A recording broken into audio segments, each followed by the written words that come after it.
What's up, everybody? Welcome back to another episode and live stream of Let's Get Nuts here on the Ben Thomas Show. Thanks for coming back, guys. I have a wonderful panel of dudes with me here today to get a little crazy, a little nutty, of course. We're going to talk Star Wars. We're going to talk Hot Toys news, Jnd Bane news. We got to talk a little bit about the James Gunn DC universe because he's actually told us some details now that I'm curious with regards to some discussion, what the guys think, as well as what makes a Wonder Woman to you? What would you want out of Wonder Woman? So guys, stick around. If you like the video, hit the like button, smash the subscribe if you're new to the Ben Thomas Show, and let's get nuts, of course. Yeah, let's get nuts. What are you doing? You're completely outnumbered here. Are you nuts? You want to get nuts? You want to get nuts? You want to get nuts? You want to get nuts? Want to get nuts? You want to get nuts? Come on, let's get nuts. Let's get nuts. Let's get nuts. Let's get nuts. Let's get nuts.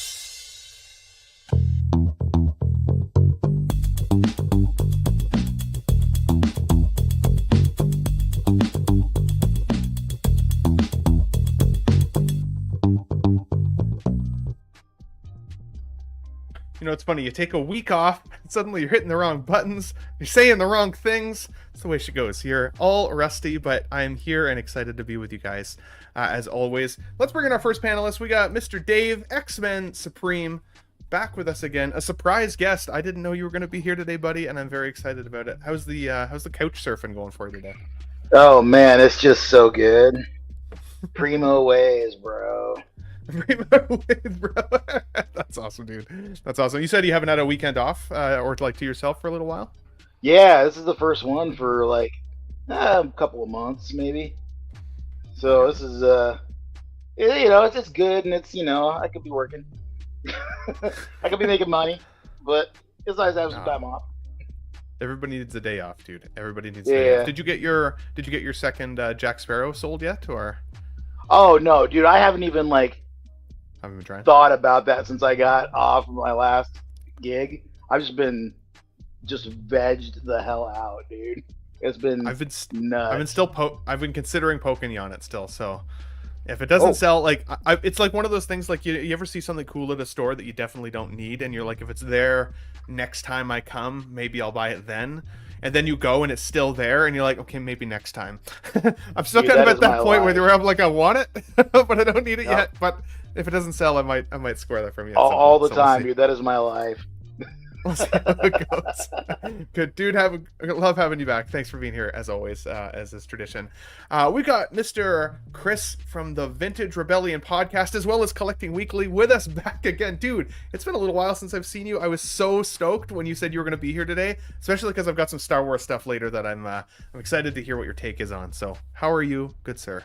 Yeah, man, it's good to be back. It's been one of those weeks, and I thought I needed some rest and relaxation and hanging out with the boys. So I'm here for it, man. And you got to talk about those third tier Star Wars characters that get Hot Toys figures. That's just what you do. You got to talk about the third tier. Watch your mouth. There are going to be people here who cancel their membership immediately. They're like, no, Star Wars is the best. When Stacey Tin came up this week, I literally had to look up the scene to find out where I was remembering him from. I remembered him from Clone Wars. I did not remember from actual Revenge of the Sith, so we'll talk more about that later, but I am very happy to have you here because I need more of an expert in the corner here. Love to have it, buddy. We also have PCR, Pop Culture Relics, Mr. Luis, back with us again. No, that is not a real Darth Vader behind him. If he does move, though, let Dave know because he's going to freak out. How are you doing, Luis, today, buddy? Doing well, Ben. It's been a minute, but love to be back. Great group of guys as always. Happy Father's Day to the fathers out there, including the best one behind me. So I thought you were talking about yourself, but then I realized no. I was like, the best, maybe. Yeah, maybe second to him That's only. Awesome.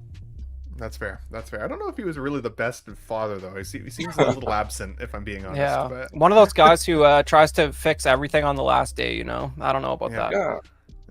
He went out for a pack of cigarettes and came back with a literal breathing mouthpiece. He had so many. You hate to see it. So, guys, happy to have you here. Welcome back to Let's Get Nuts. Yes, happy Father's Day to all the dads out there. Obviously, you guys know I'm a cat dad, so I don't know if that counts, but I'll pat myself on the back. That guy eats a lot of food. Otherwise, I'm happy that you guys are here because we got a lot to talk about, if I'm being honest. A lot of entertainment news stuff that I'm curious what you guys are going to have to say about. And then, of course, our figure news section as well. So to the 24 to 30 people already here getting nuts with us live early, thanks so much for being here. If you guys don't mind hitting the like button on your way in the door, definitely helps get the stream out to all of the folks. Let's talk about this. So July is going to be a pretty crazy movie month, if I'm being honest. It's one of my most anticipated movie months in recent memory, honestly. We've got, of course, Fantastic Four coming, Superman, Jurassic Park is in there, which I'm really, really excited to see. The last Jurassic Park movie, even though it didn't, to me, I didn't love it, still did over $1 billion in theaters. So it's going to be interesting to see where the $1 billion films shake out this year. But I think Fantastic Four is getting a start on their marketing dollars coming back around, because the Galactus popcorn bucket for the Fantastic Four First Steps costs $80 and is going to now be one of the most expensive popcorn buckets ever. I don't think I've had a chance to ask you guys about this. I know I'd asked Classy Thomas back in the day, what Deadpool bucket he'd want. He said something around the butt range, I think, of Deadpool. But I was curious what you guys had to say about Galactus popcorn bucket. I don't like popcorn enough to commit to this much popcorn, but the headpiece is pretty freaking cool. If it's $80 in the States, it's going to be over $100 in Canada. So I'm like, I think that's too rich for my blood. I got too many Hot Toys pre-orders on the way. But is popcorn bucket something you guys get excited about when you go to the movies? Dave, I'll start with you first, buddy. I'm not a popcorn bucket guy. Like, I don't even know when these things happen half of the time. I only know because of people in the community. And the only time I ever really went after one was the Wolverine one with Deadpool and Wolverine. I'm like, I gotta get that one. You gotta have that popcorn. Yes. Yeah. But and wouldn't you know, I went and paid eBay prices, and then right after I got mine, they put it back up on the website again. That's the way she goes, man. Yeah, that's how it is. If they're not numbered, they're not exclusive. We should remember that for our Hot Toys as well, guys, because they're going to come back around at some point. But like 17.5 inches tall, Chris, are you going to like cradle a Galactus head when you see Fantastic Four for the first time? What are your thoughts? Wow. As pretty much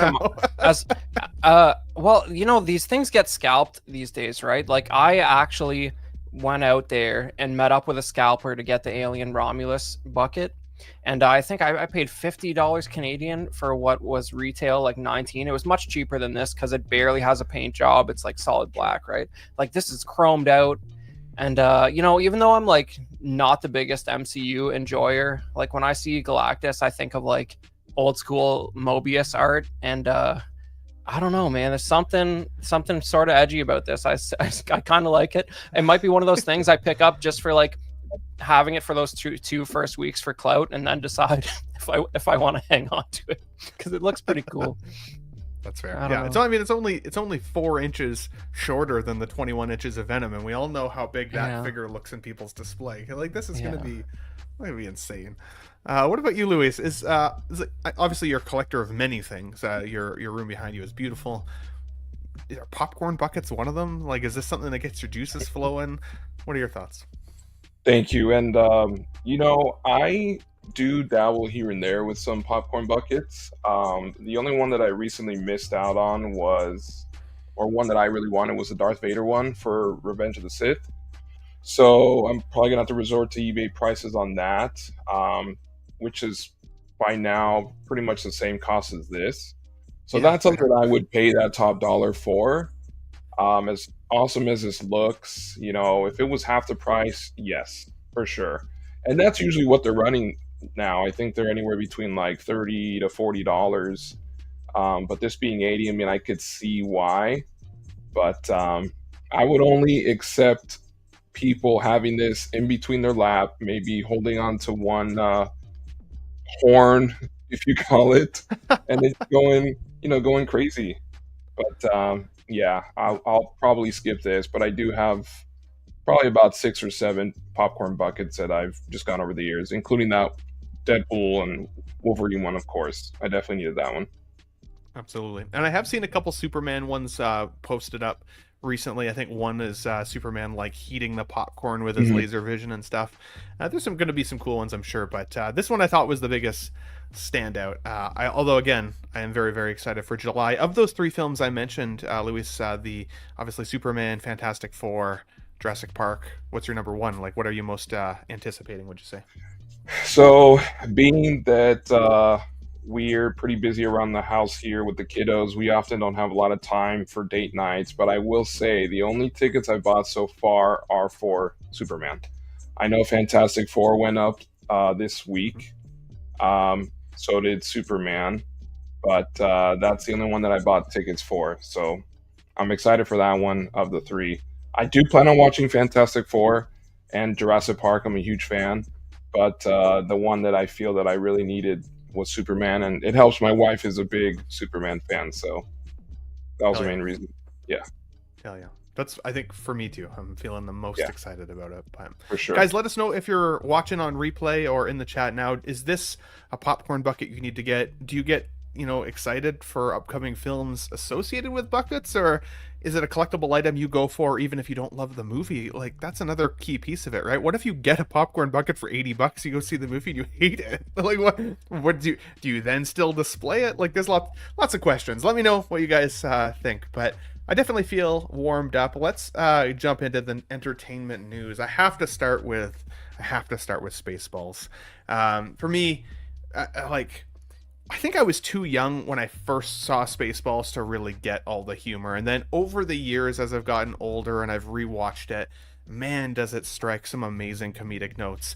And I will say, like, over the last couple of years, I feel like comedy in cinema has really died in many ways. Like there's very few films that I think, damn, like they just nailed either the comedy, the message, that like just the overall humor. It's either like dirty fart jokes or it's just like it's just not funny stuff. And so, this may not be your jam. This may be even still too old for some of us watching. But I know for a lot of us, there's a lot of nostalgia here. And obviously, this is very much a parody of our loved Star Wars franchise. And so who can't at least have some level of affection for a return of Spaceballs 2? But what I was most excited to hear was that not only is Rick Moranis actually pretty much coming out of retirement. He hasn't been in a film now since 1997, which is pretty crazy. He did sign up for a film earlier in 2020, somewhere in the pandemic, but that got canceled. And he was the voice of a moose in an animated film as well. I think it was called Brother Bear, where he plays one of the Canadian mooses, which was very, very funny. Love that take. But again, haven't actually seen Rick Moranis in a really long time. And for me, like Honey, I Shrunk the Kids and, obviously Ghostbusters and so many other, characters he's played were so iconic for me. But let's talk about Bill Pullman is back as well. And a very standout Mel Brooks, who's going to be 100 years old by this time this movie comes out, which is crazy. And he's reprising his role as Yogurt. So, Chris, I got to talk to you because obviously I know you're a huge movie guy as well, huge movie fan, and of course lots of parody and crossplay between Star Wars and Spaceballs. What were your thoughts hearing some of this news? Well, I mean, it's exciting. The trailer implies that they're making fun of Force Awakens a little bit, which is great news. Look at that. You got a Band-Aid on the mask, like Kylo Ren's like reforged stupid helmet. And I think, and something great Mel Brooks says in the teaser, he's like, we could have done what the fans wanted, but instead we're doing this. And that's the whole vibe of the sequel trilogy, right? Like, so it's like, it's pretty on the nose, right?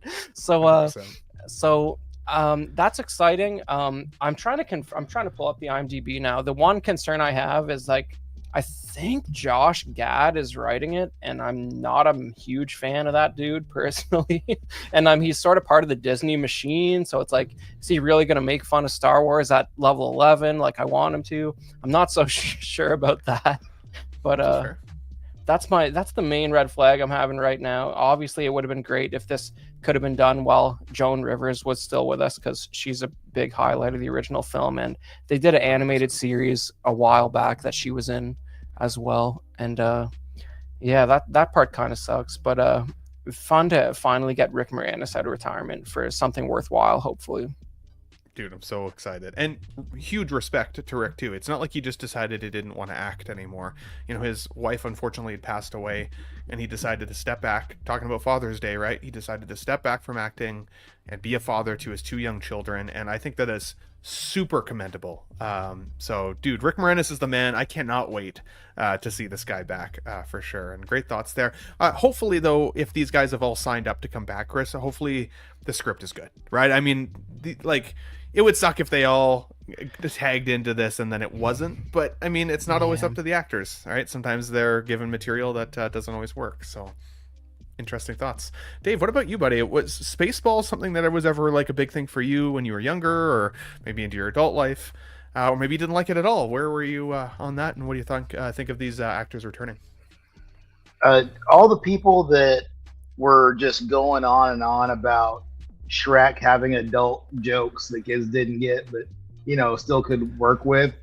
They never watched Spaceballs, and they need to, because 100%, dude. Man, this movie was just the best lasted thing, and I swear, man, like I'm gonna go see this in the theater, and I'm gonna go on Etsy probably tonight, because there's a guy that I found on there that has like Schwartz rings and Lone Star's friggin' birth certificate medallion.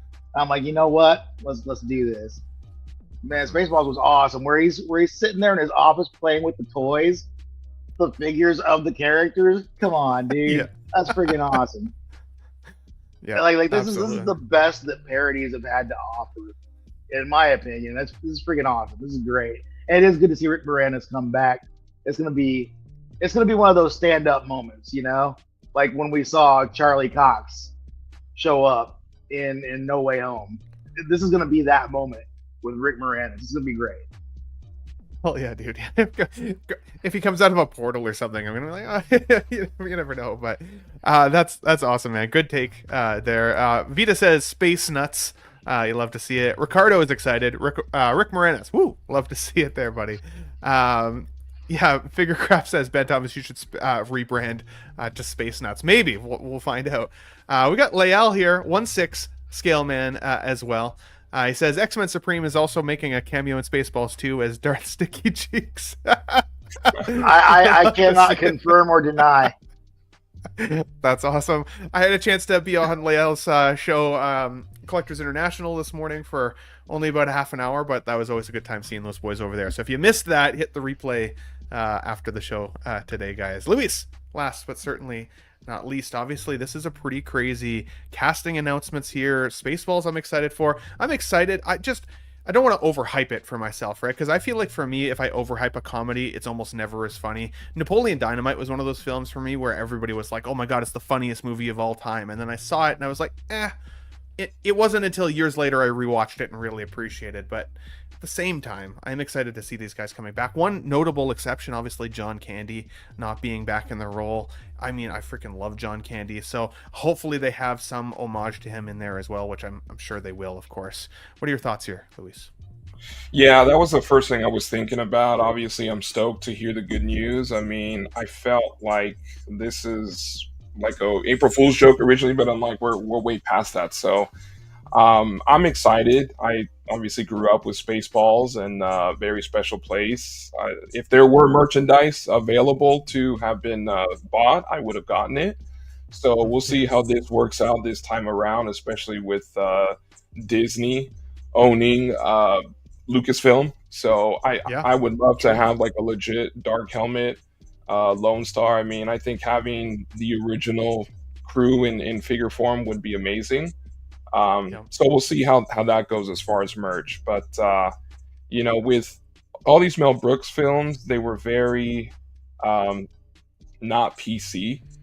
And I feel like a lot of the sequels now from the movies that we kind of grew up with in the 80s, 90s, when they do sequels, it obviously just is not the same. And it's just because it's a different time, right? I'm thinking Coming to America 2, maybe even Happy Gilmore 2 now. It's these things that, because we're in a different time, they have to tone it down. And these movies really kind of thrived off that.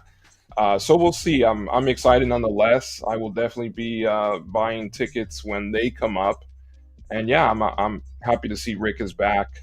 Um, it's going to be just crazy that it's been almost 4 decades, but I'm here for it, and I'm excited, man. 2 years, they can knock out Star Wars movies sooner than that. It's a shame it's still 2 years away. So we'll see. A lot of hype though.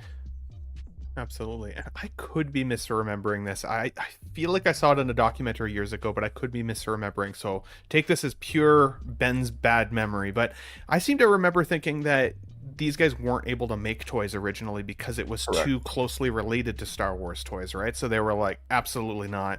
Which is part of the reason we never really got any merchandise to begin with, or at least toys and figure format and stuff.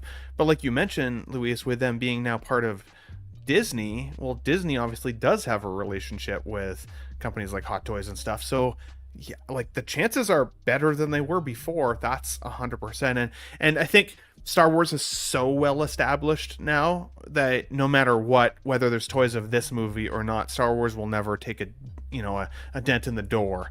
Not that they would have before, but I think that could have been more of a fear back then. Whereas I think now that I'm sure that fear is gone. So but yeah, I mean, I would love to see. Can you imagine seeing like a Hot Toys shelf and then directly under the Spaceballs shelf, kind of like mirroring, what the display looks like? That could be freaking hilarious. So I just want to point out that the IP is owned by MGM.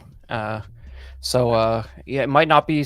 There's no official correlation with Disney per se. it wasn't It's Disney. even Okay, yeah. No, that's a good clarity. Yeah. Thank you. Yeah. Yeah, We'll I see think what happens. Lucas Damn. Hopefully Lucas we're right.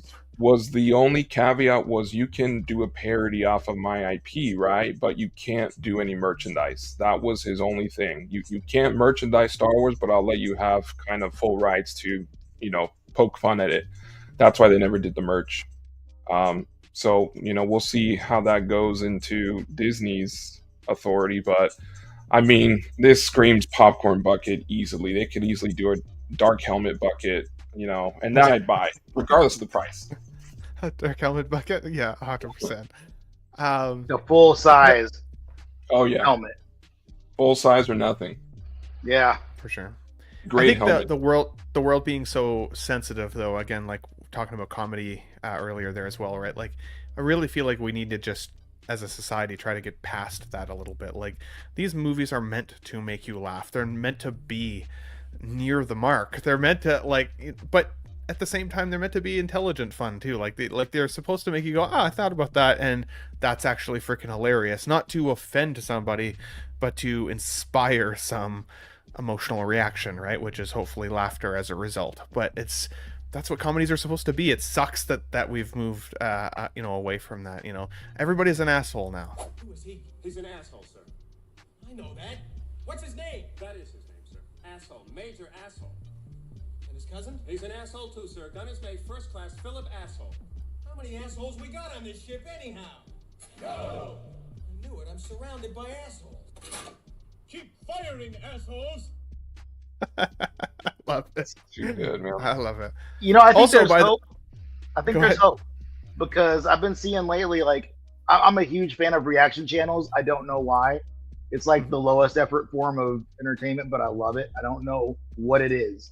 But I've been seeing like some of these Gen Z kids with their channels up reacting to stuff like Al Bundy's biggest insults. Like, hey, if they're down with that, we got hope, man.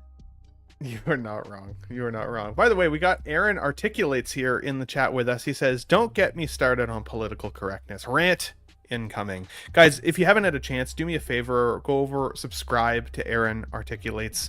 The algorithm is not treating him well lately, and his content is so good. It's just not showing him enough. So we need some likes on his stuff. We need some subscribers over there. If you get him some traction, so the algorithm can actually recognize what kind of content is in there, because it's some really funny rants and raves about some just everyday life stuff that we all deal with, and is very, very relatable. So check that out. Last thing I'll note here, I was pretty much this year's old when I found out that the Sentry in Thunderbolts was Bill Pullman's son. I was like, the guy looks familiar. Didn't even realize it until literally like the last month that it was his kid. So I freaking love Bill Pullman. His Independence Day speech still gets me in the nostalgic feels. I would actually get a figure of him as the president from that movie if I could. So, yeah, love to see it all. Let's move on, guys. But let us know if you're excited for Spaceballs, and of course, all of the great casting here. Let's talk a little bit about DC. So James Gunn has finally given us a little bit more information as to what we can expect, really, with regards to his upcoming DC universe. One of the notable things here, and I'm going to talk about all the slides, and then you guys can hit on anything that stands out to you, I think, most. So for a couple here, superheroes have existed for 300 years in the new DC universe. The post-credit scenes won't just tease future projects unless it really works. Learned from some Marvel mistakes. So if you're sticking around for the after-credit scene, and there is one, hopefully it should develop the story, create a connection, something that's going to have some meat on the bone. Not just necessarily watching folks eat shawarma or whatever. Some of the silly ones that have come up, right? There's no Justice League yet. But yet in parentheses, so I think that's interesting. And a Wonder Woman film is being written, and we'll talk about Wonder Woman last. So let me know what you guys think on these ones first. I think the most standout piece here for me is that it's pretty crazy that they've existed for 300 years, but I am most excited, I think, about the after credit scene tying into something. I don't know about you guys.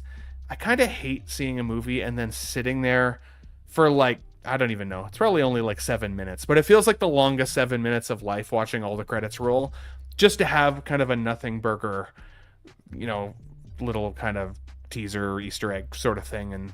But you don't want to miss it, because if you don't stay and it's actually good, you kind of want to have experienced that, right? So I love that James Gunn's still going to have those, but if there is one, that it actually is impactful. But again, honorable mention, 300 years of superheroes is pretty cool. That means that all of the superheroes in the DC universe that we love, at least most of them, I think will already exist in some way or another, and I can't wait to see how developed that world looks with superheroes, unlike them just getting started. Chris, what about you? What are your thoughts here, buddy, on some of these slides? Is there any standout things that get your juices flowing, make you excited for new DC? Yeah, well, what I'm kind of intrigued by is, like, for the big DC canon heads out there, is like what character has a relevant storyline in 1725? Like, is there a good have they been around for 300 years? So like it's not any of the characters that are like headlining these films, right?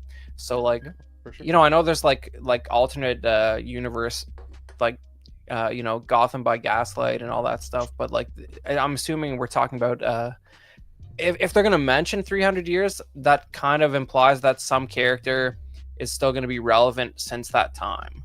You know what I mean? True. It's it feels like that's a tip of the hat to something that's going on plot wise in one of these movies. That could be like Martian Manhunter, maybe, or someone like one of those types of characters who has the ability to stay or to get pretty freaking old.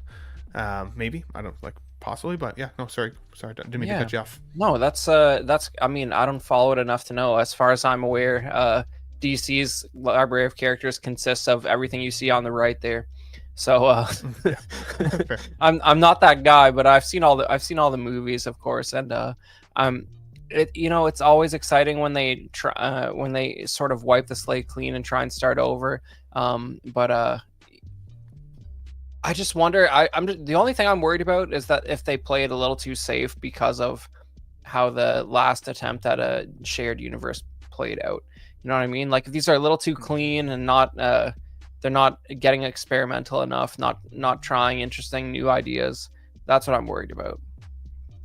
That's fair. No, that's fair. I think they can't afford to keep it too safe, because I think if it's too vanilla, people are going to squash it immediately. They're going to be like, this isn't the character that I know, like the Guy Gardner character, for example. And again, this is all coming from a trailer, but they're like, from the trailers that I've seen, some of his appearance, like he's literally using his Green Lantern power to give a fist with a middle finger, which is just so classic Guy Gardner. It's like, that's awesome though, right? Like, just the fact that they added, they don't have to do that. They don't have to go that way, and that's just inference from a very short moment, right? So like, I feel like they have to have some edge to them, but they don't have to have the dark and gloomy edge necessarily either. What I am excited to see is a bit more of a hopeful, like, DC universe, where there can still be some grit, there can still be some heavy storylines, but bright colors, positive thinking, excitement for heroes and what they can do, and excitement for some of the DC villains that if they do really, really well, there's some amazing DC villains that I would love to see kind of creep up. I'm excited to see what they do with even the new the Lex Luthor, right? But yeah, no, great thoughts, Chris. X-Men Supreme, good sir. Superheroes have existed for 300 years. After credit scenes are going to be a little bit more like actual tailored to what's coming up. No Justice League yet. What are your thoughts here on some of these teases? I'm wondering how loosely that 300 years is going to be played up. Obviously, they're going to be doing something that relates to that. But like, are we talking like characters like Jonah Hex? Or are we looking at like, the swashbuckling age maybe? Or are we supposed to expect like, one comic arc that they had was where Batman died but went through time? Are we gonna see Pirate Batman or some weirdness like that? I don't know. And then there's a lot of characters in DC lore, depending on who's writing it and what story you're looking at, that are ancient as heck. Like there are storylines where Hawkman is, he's got roots to Egypt, So like, I wonder what all that means for what this new lore is going to be. But it'll be interesting, I think, for sure. Above all else, it's going to be something to check out. As far as the post-credit scenes, man, I love those things. I don't care what it is. I like a little bit of extra whatever. Just give me a little extra something. I don't care. I don't care what it is. Even if it was just Captain America sitting there in a chair filming a, like little school PSA talking about being in friggin', that pissed a lot of people off. Yeah. I thought that was awesome. I thought that was hilarious. I felt a little bit cheated, but also I was like, I see what you did there. So I'm good with it no matter what they do. I don't know,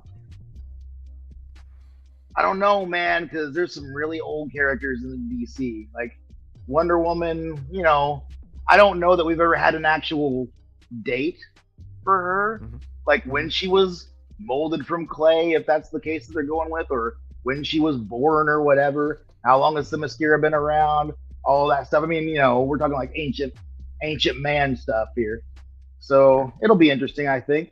I don't know, but if there's no Justice League yet, then who are these guys in Superman? Like, what's their team? I wonder now, because I thought that was going to be the Justice League. So I don't know. Yeah, true. Like the kind of the side cast of characters that we've seen kind of pop. Yeah, like it's a team of something. So 100%.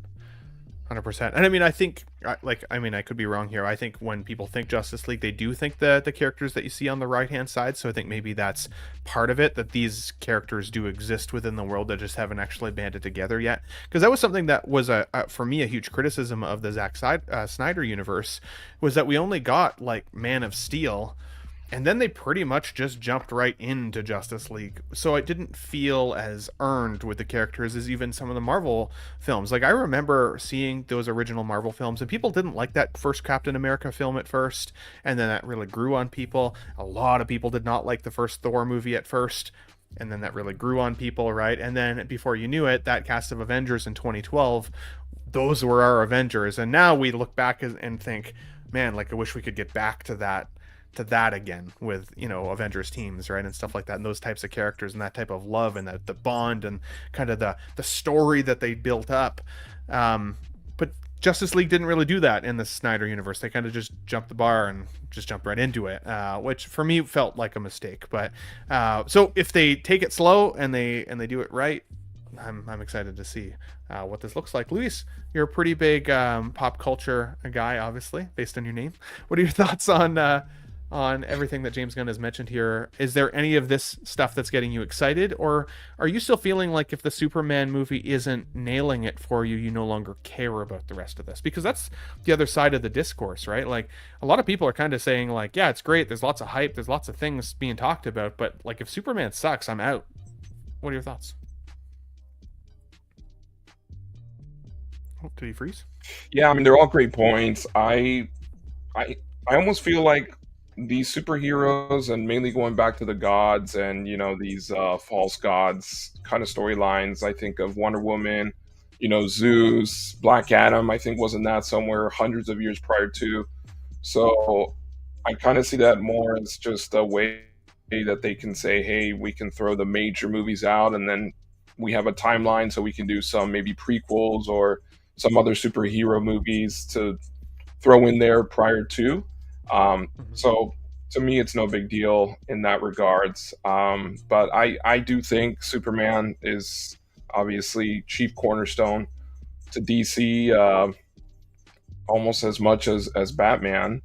And this has to be good, or at least more successful, kind of in what Man of Steel did with Snyderverse. And Gunn has a pretty good track record in terms of taking a bunch of colorful characters and wowing us, different perspectives that we're just not used to. So I'm excited for that. But I do feel that if this does well, it could easily pave the way to that DC universe that we unfortunately didn't get to the full extent. With Snyder's Justice League, I really wanted to see a sequel to that. Unfortunately, that's, I don't think, ever going to happen. So hopefully there's some building blocks from that he gave over to Gunn. But I'm excited. Like I said, it's the only big summer blockbuster tickets that I've bought. So if that has anything to go in terms of excitement, I'm ready. That's all I can say. I'm more of a DC fan than MCU or Marvel. So I'm totally on board, man. Looking forward to it. Vote with the wallet. Vote with the wallet, like we always say, except for movies in this particular case. Luis, curious, what is your favorite DC 100%. Character? 100% Batman. Batman, and it's going to be, of course, Bale Batman, followed very closely with Keaton. But Batman is my favorite comic book hero, period. And then after that would probably go Iron Man, and then Spider-Man, and then probably Superman after that. Decent. Very decent. Chris, what's your favorite DC? I'm a sucker for red character. Red characters. Luis, do you mind checking private chat for me too, buddy? When you get a sec. What's yours, Chris? Your favorite DC character? Yeah, I mean, I hate to say the same thing second, but like, are any of them more interesting than Batman? He's got a lot going on. He's got a personal life where he's actually like, out trying to get out there and meet people and like run charity events and all that good stuff while keeping his eye on the prize. Man, I don't know. It's not even a question if you look back at the library of DC films, whether they're part of the Snyderverse or not. The Batman movies are the best ones. Sure, Superman 1 and 2 from the 70s is pretty good, but there's probably 6 Batman movies that are worth watching. And before you watch anymore. Exactly. So I think it's self-evident that he's the most interesting, and he's had like 10 different live action incarnations at this point. Speaks for itself. 100%. Dave, what's your number one DC character? Well, I'm being basic today. It's always been about Batman. Always. I thought he was gonna say I don't like DC. It's Wolverine. No, he's just Wolverine's my favorite character, hands down, across the board. Absolutely. Before it was cool, but Batman, no one's more compelling than Batman. Batman is he's like the single mom of superheroes, right? Like he's doing like Chris was just saying, he's doing so much. He's doing all the things. He's got the hardest job in the superhero community, and he's legendary for it. There's nobody's cooler than Batman. Few people are as smart as he is. Few people are as skilled in combat. And then you add to that, all the other stuff that he gets from just his billionaire status, like being able to build the things that he has, is all of his tools. Come on, man, nobody's cooler than Batman. He's just friggin' cool. At the end of the day, I mean, that's the heart of it. He's just the coolest dude in the room. That's fair. But at the same time, he can back it up. 100%. 100%. And it's crazy because it's like he's the one that doesn't have any actual superpowers, right? And Aaron mentioned it here. Remember saying Batman's main pull is that you could be Batman. Well, I don't have that kind of money, but I think I have the jaw structure for it, maybe. But hoping for it. I'm just kidding. But still, I agree with all of you guys. I'm 4 for 4 on that too. Batman is my favorite. I'm very, very excited to see how they introduce a Batman into this universe. James Gunn has already said the Matt Reeves Batman, the Pattinson Batman, he's not the pick at this point. Like, it's not going to be him. It's going to be somebody else.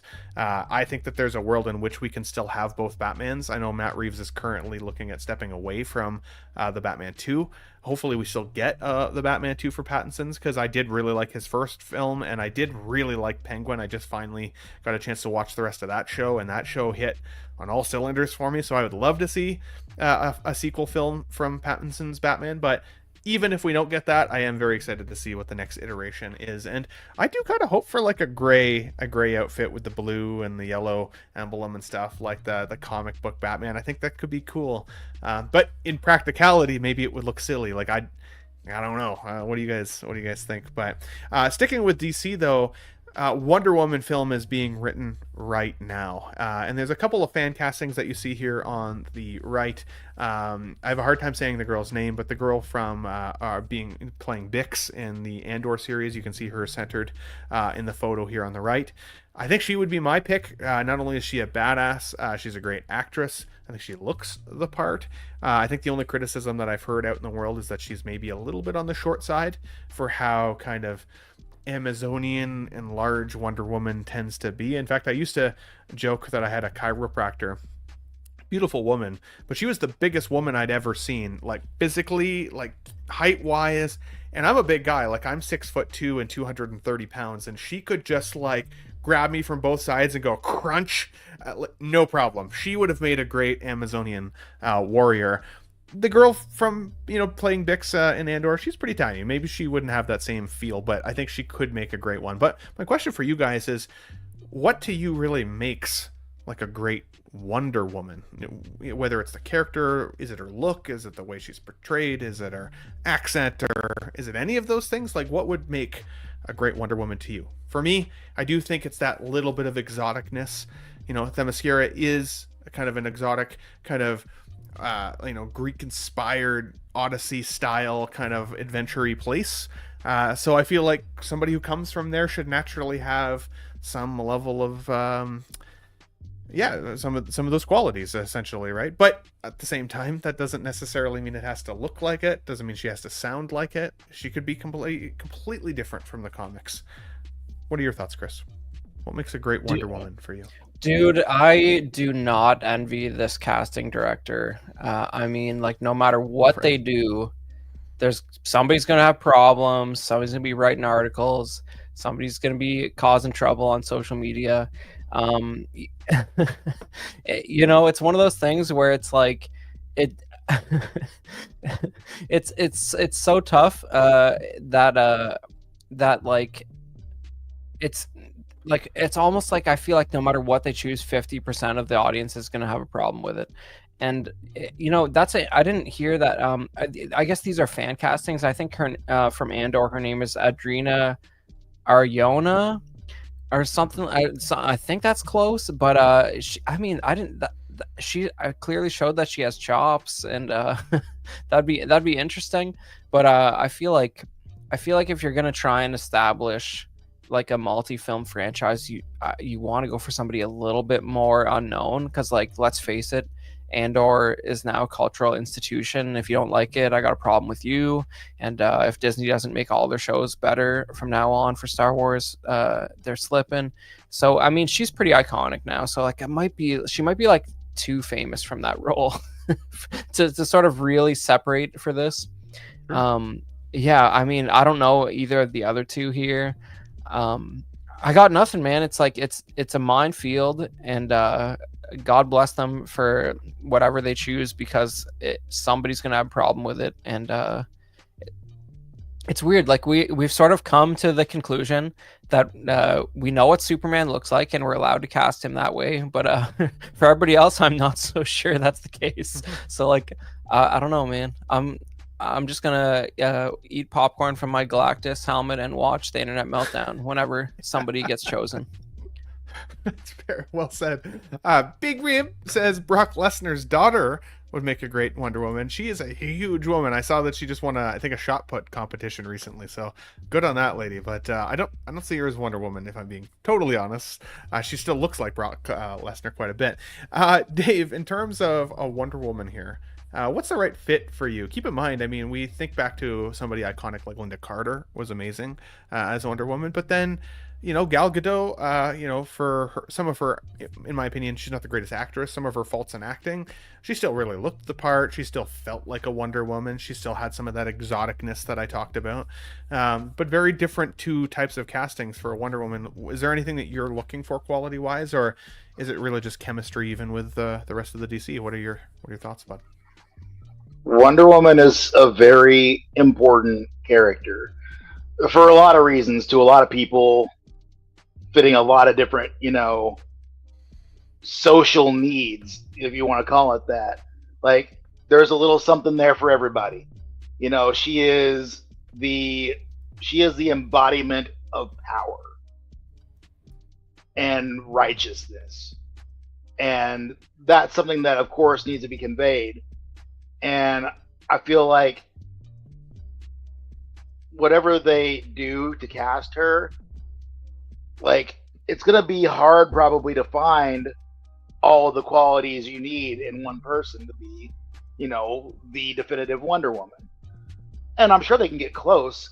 I mean, you brought up a good point where about, you know, size, right? Like, Amazons, from, you know, crazy lore that we've had in our own world, you know, they're supposed to be large people.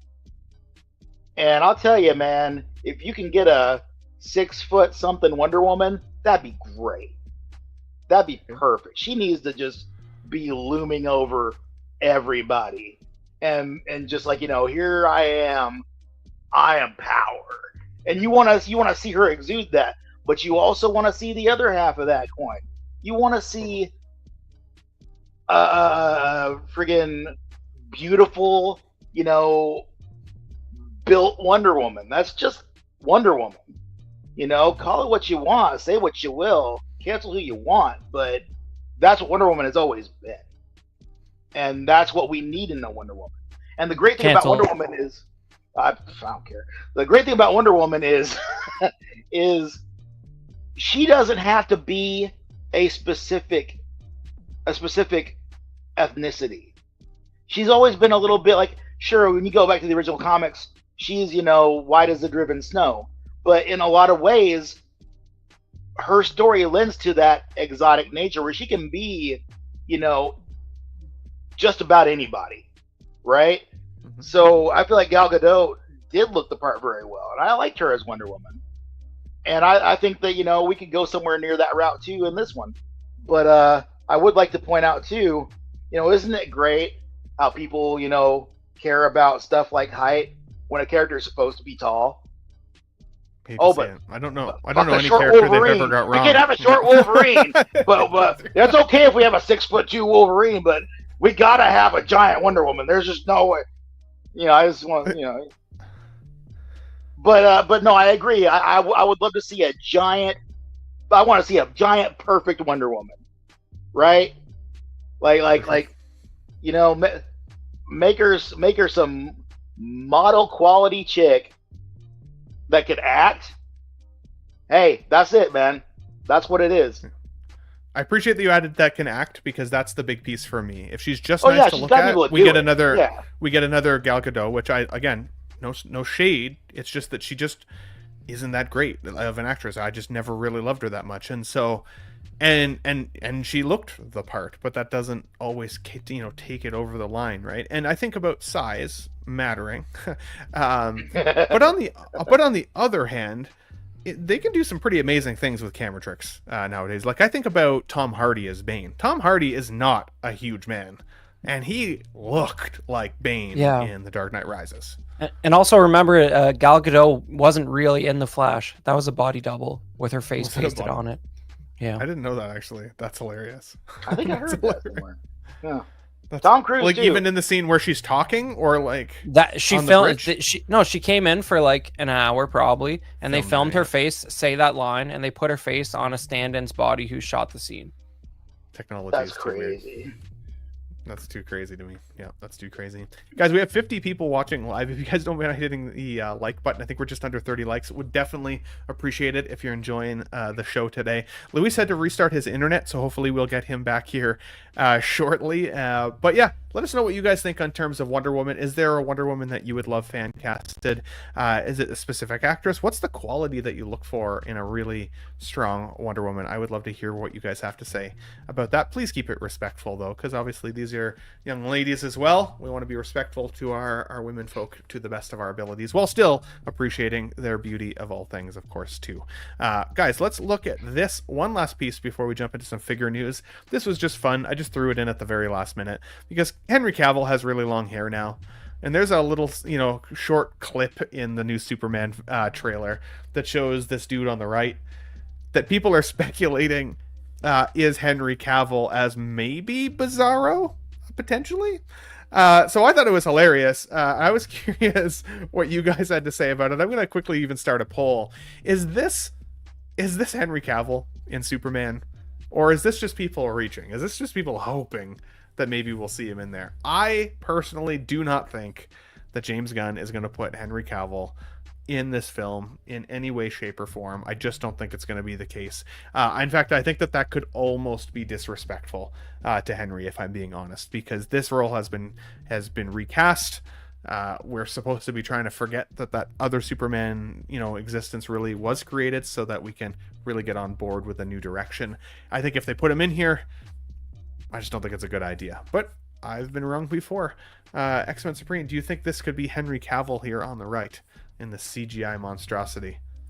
No, it's a bunch of friggin' hype. Everyone needs to leave it alone. Let's stop with all the craziness. Let's calm down a little bit.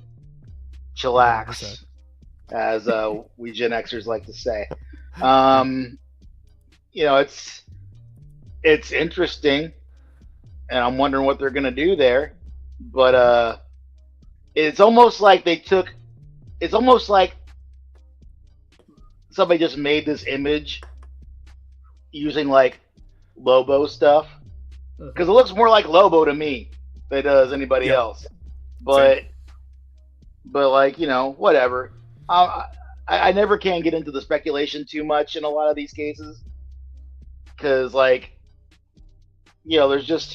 there's so much that people want to see, and so much that people still feel kind of cheated out on by losing Henry Cavill. And I think that he was a pretty darn good Superman. I think that those movies didn't really portray Superman like I would have liked to see him, but I like Henry Cavill a lot as Superman. So I feel like this could have been an opportunity for him to really get to dig into it, and that's a shame. But it is what it is. We'll see what this is, here in a few weeks when it comes out. So I'm not going to worry too much about it.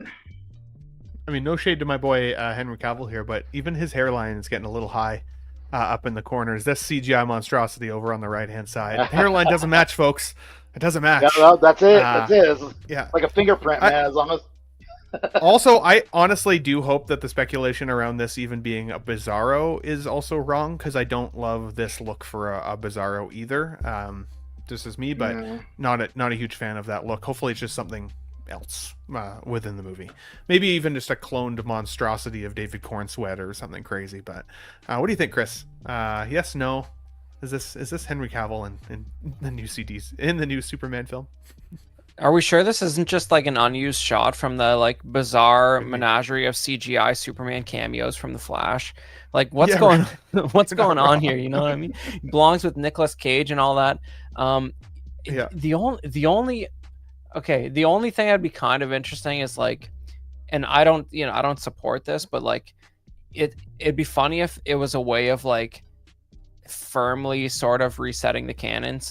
If you imply that Henry Cavill is Bizarro, I know it doesn't exactly make sense, but in a way, it's sort of like throws the whole Snyderverse under the bus in a comedic fashion, especially if he's like dispatched easily. but I don't.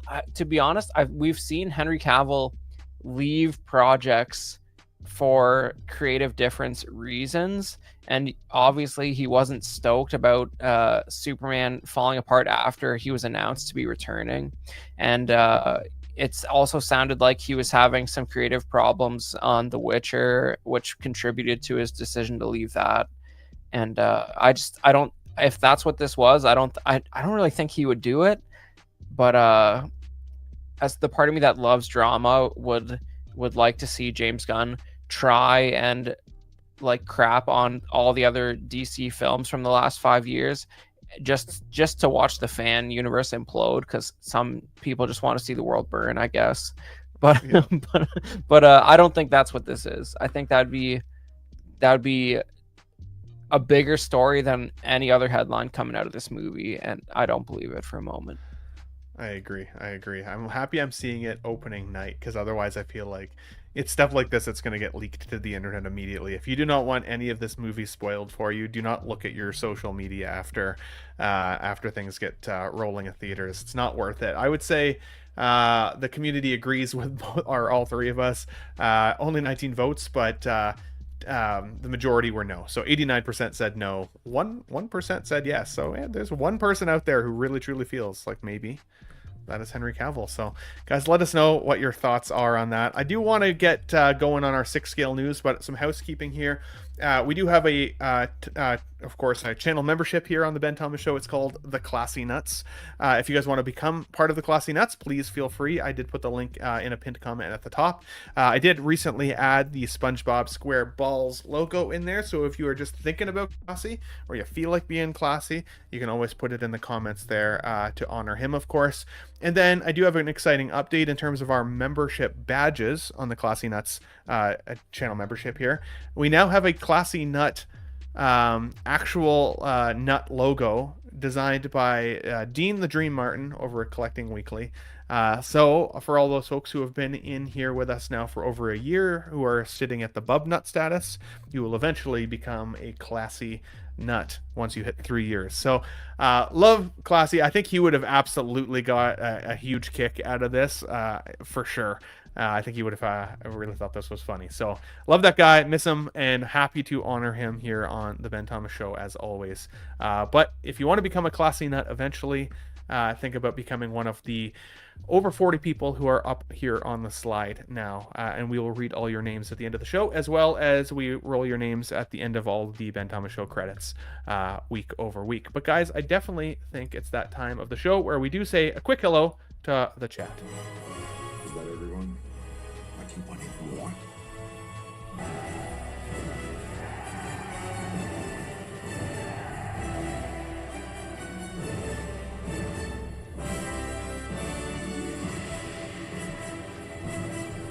Nuts!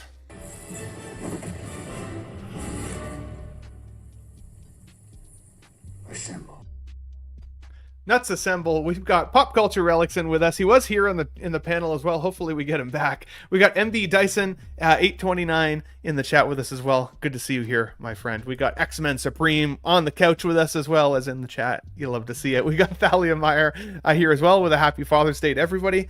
Good to see you, my friend. Big Dog Pound 1 with a woo to all of the folks here with us. Thank you so much for being here as always, good sir. We got Ricardo Coughlin here with a hey everyone. Good to see you. My mom, Rachel Miller, in the chat. You love to see it. Love you lots. Hopefully you're having a great day there. Father's Day over there as well. Vita, aka Herky Side, with a good evening all. Love to see you here, my friend. Thanks for being here as always. We got Jose G Hernandez in the chat here as well, and he's going to be having his Meso Menos coming up, so stay tuned on the 1/6 Fix channel for that, of course. We got Mr. Jim Collector with a good evening, Collectors. Good to see you, buddy. As always, thanks for being here. Fig Poser, I should say. What up, though? Good to see you, my friend. Thanks for being here. Let's see here. I don't want to miss anybody. We got Mr. 12-inch Moose Stream saying hi to Vita and everybody in the chat. You love to see it. We got Blurred Dad Life. Good to see you, buddy. One of our great channel members as well. Happy Father's Day to my fellow dads. You love to see that. We got Manny Fresh in the chat with us. What's up, peeps? Good to see you, buddy.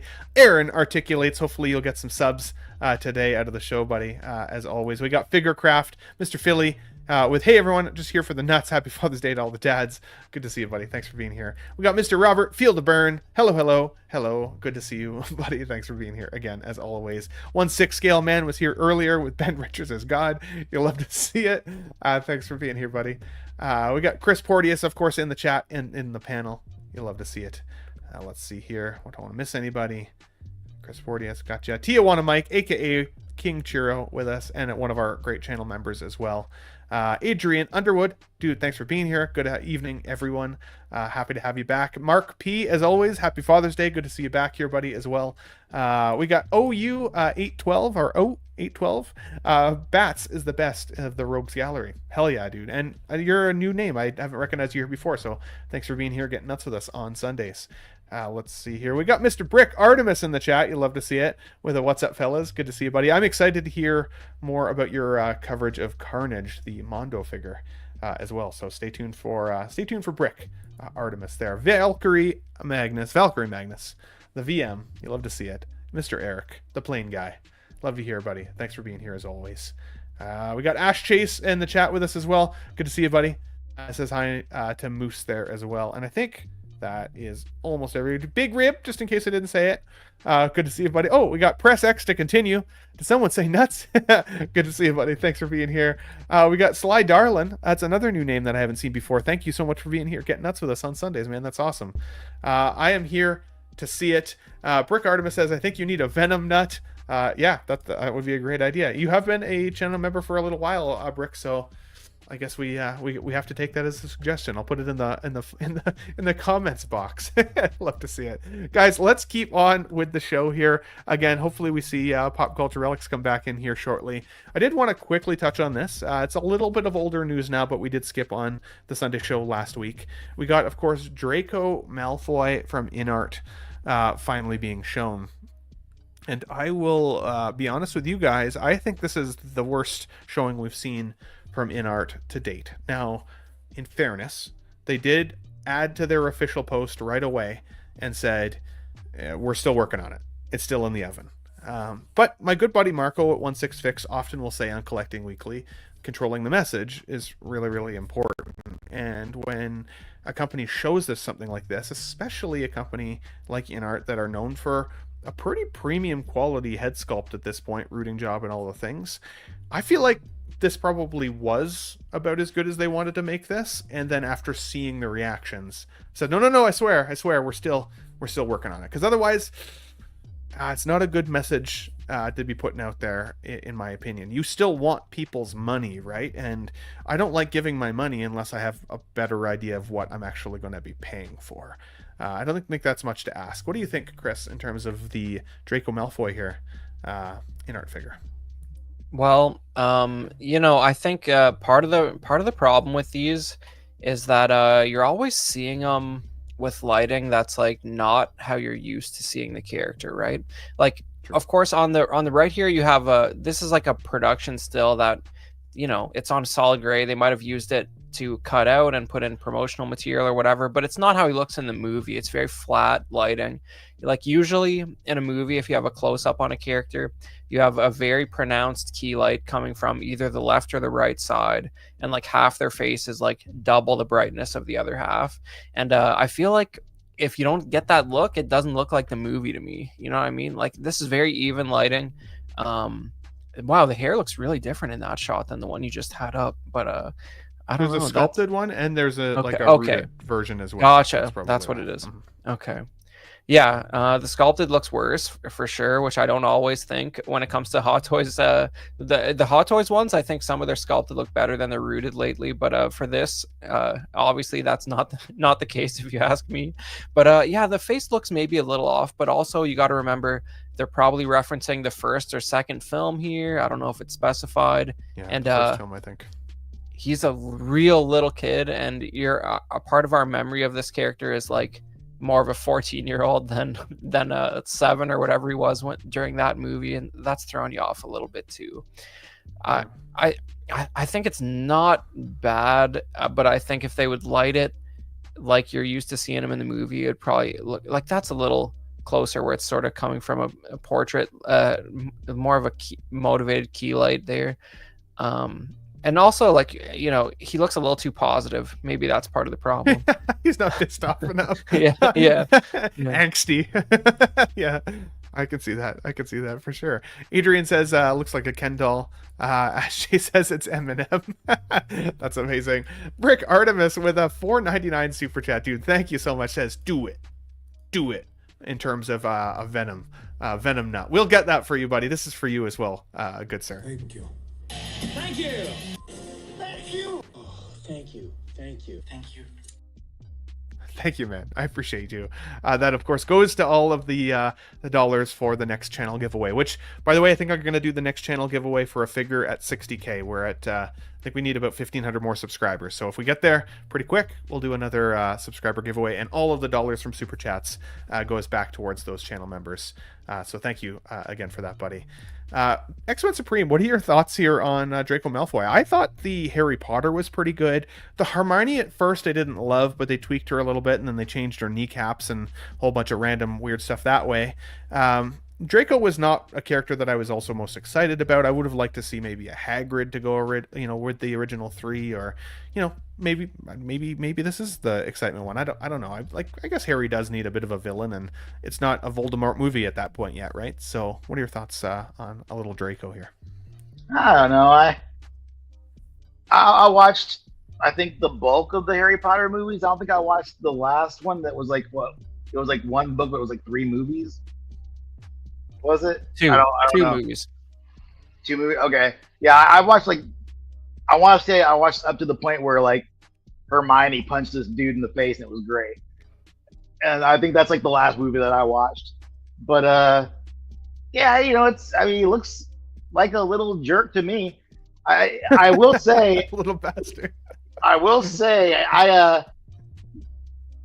he didn't look like Eminem to me in the movie, but I see it here. So whatever it is that made that change, maybe they should fix that. But if I was looking at this, I'd be like, yeah, okay, sure. This looks, like a kid I'd punch in the face. But and demonetized. I'm just saying, like between him and Joffrey, they got pretty punchable faces. I'm just saying. Joffrey still takes the win for me. Joffrey he does. Yeah, he really. Yeah, you just look at him and it's like, ooh, come here. But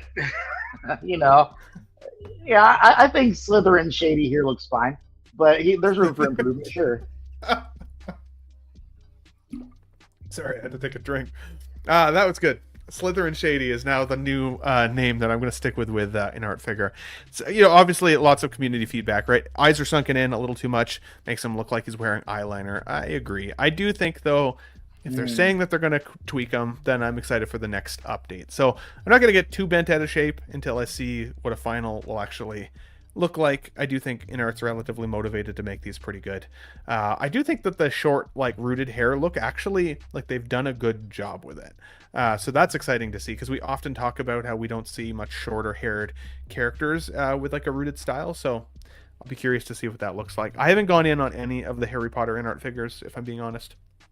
I like the films for what they are. I read some of the books when I was younger, but I think I was just slightly too old to love it as much as some.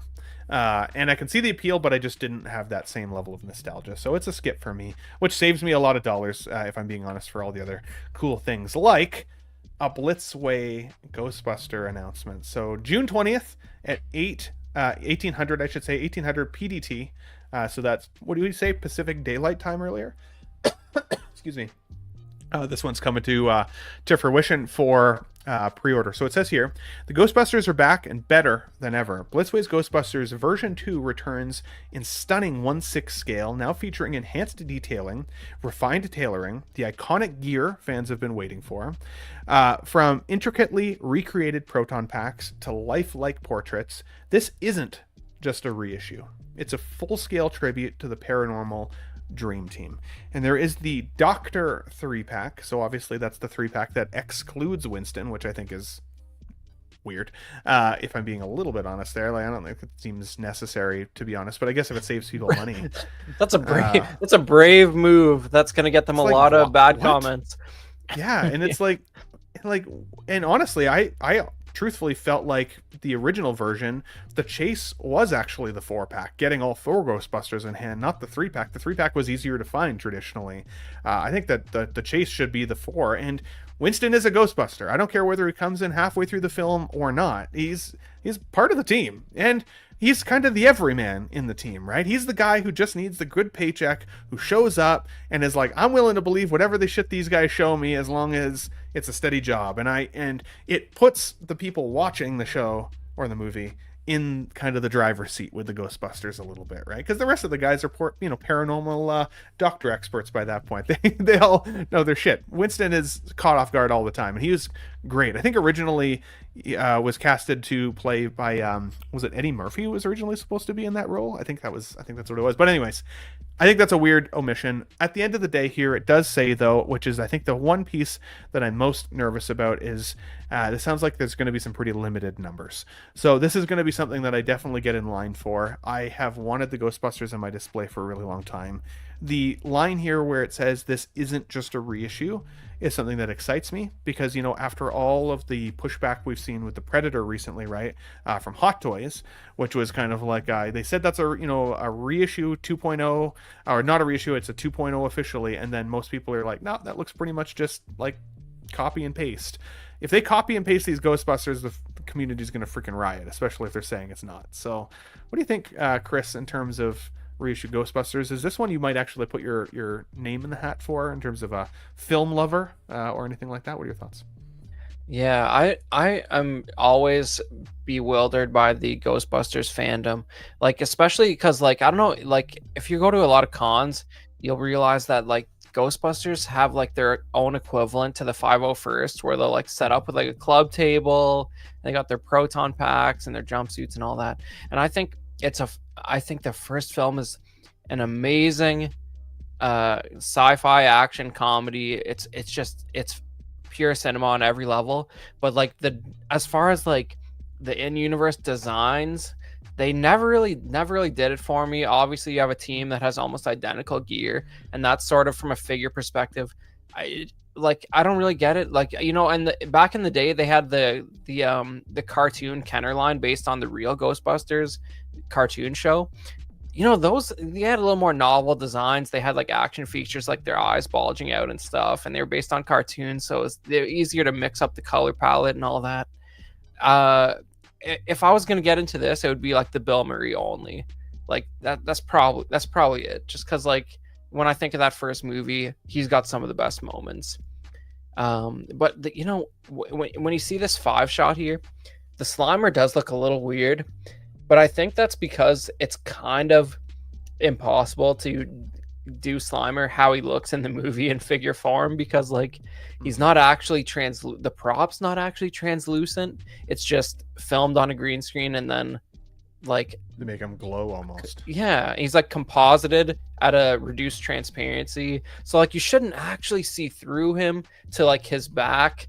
You should just see through him to the scenery behind him, but you only it's so hard to convey, but he's not the prop Slimer is not actually see-through. He's a green rubber puppet, so it's kind of weird to see him with this gelatin look, because that's a video effect. You know what I mean? Yep. It's not you're not seeing through his body per se. But other than that, it looks pretty cool. It just sucks because Slimer's basically borderline the mascot of the franchise, and he looks a little bit like Jello here, and I feel that doesn't quite capture the Slimer texture on screen. But other than that, the screaming Bill Murray head sculpt looks pretty amazing. But I certainly wouldn't be looking at a whole team. Hell yeah. Nope, that's fair. You know, it's interesting for me on the Slimer piece there too, and great thoughts and points on the look or aesthetic. Toy form definitely hard to achieve. I can see why they struggle with that just to a point. And I'm still happy with the way this looks. I actually think I would have liked it less with all the hot dogs in the mouth, if I'm being honest. Like maybe a big smile or kind of a goofy grin or something. But That's he's like not got optional? all the hot dogs. No, maybe it is. I don't know. It Okay. doesn't say here specifically, so maybe they'll have a different swap out head sculpt. But I would have liked to see like not the hot dogs. I think that's the only thing that's kind of weird. Jay says the same thing. What the fuck is in his mouth? 12-inch Moose Stream with a membership for 17 months, dude. Thank you so much for being part of our team for so long. Terrified by Ghostbusters pre-order may go with Sugo. I'm not familiar with that at all, but hell yeah, dude. Thanks for being a member for so long. Dave, what are your thoughts here, man? Are you excited for Ghostbusters? I think you were with me last time when Pete was talking about, you know, the version 1 of Ghostbusters. So they were 6 scale, but almost a little bit actually like on the large side. Like if you put them next to other figures in your collection, they look oddly scaled. Do you think that they've made actual improvements like they're saying they have here? This isn't just a reissue. And are you excited to see what this looks like here coming up on the 20th? I don't know, man. Hot Toys said that their 89 Batmobile was a 2.0, but I mean, it seems to me and everybody else that I've heard talk about that it's just the same damn thing reprinted. So, you know, who knows? I mean, like why do so much different when you know you're going to make money without doing so much different, you know? But I don't know. I think the addition of the new head sculpts is cool for Ray and Peter. I think that's pretty neat. I like Ray with the cigarette. That's pretty cool. Same. You don't see enough of that, right? Like I would love Wolverine with a cigar, but you know, who's gonna do that? When are they gonna do that? You know? Yeah, that's a good point. But like, Ben, do you know off the top of your head when was? Sorry to interrupt, buddy, but when was that first issue? Like, how long has it been? Ooh, I don't Because- even know. Oh yeah.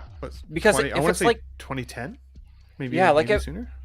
I think if it's been that long, I think it has to be more of a 2.0 because like production infrastructure has probably changed for them in the last 15 years. You know what I mean? Like if that's it's fair. if they're soft goods, like they're probably not gonna stuff like that's like they might have molds still, but stuff like the tailoring is probably gonna be like from the ground up because like they have to source materials that won't be the same.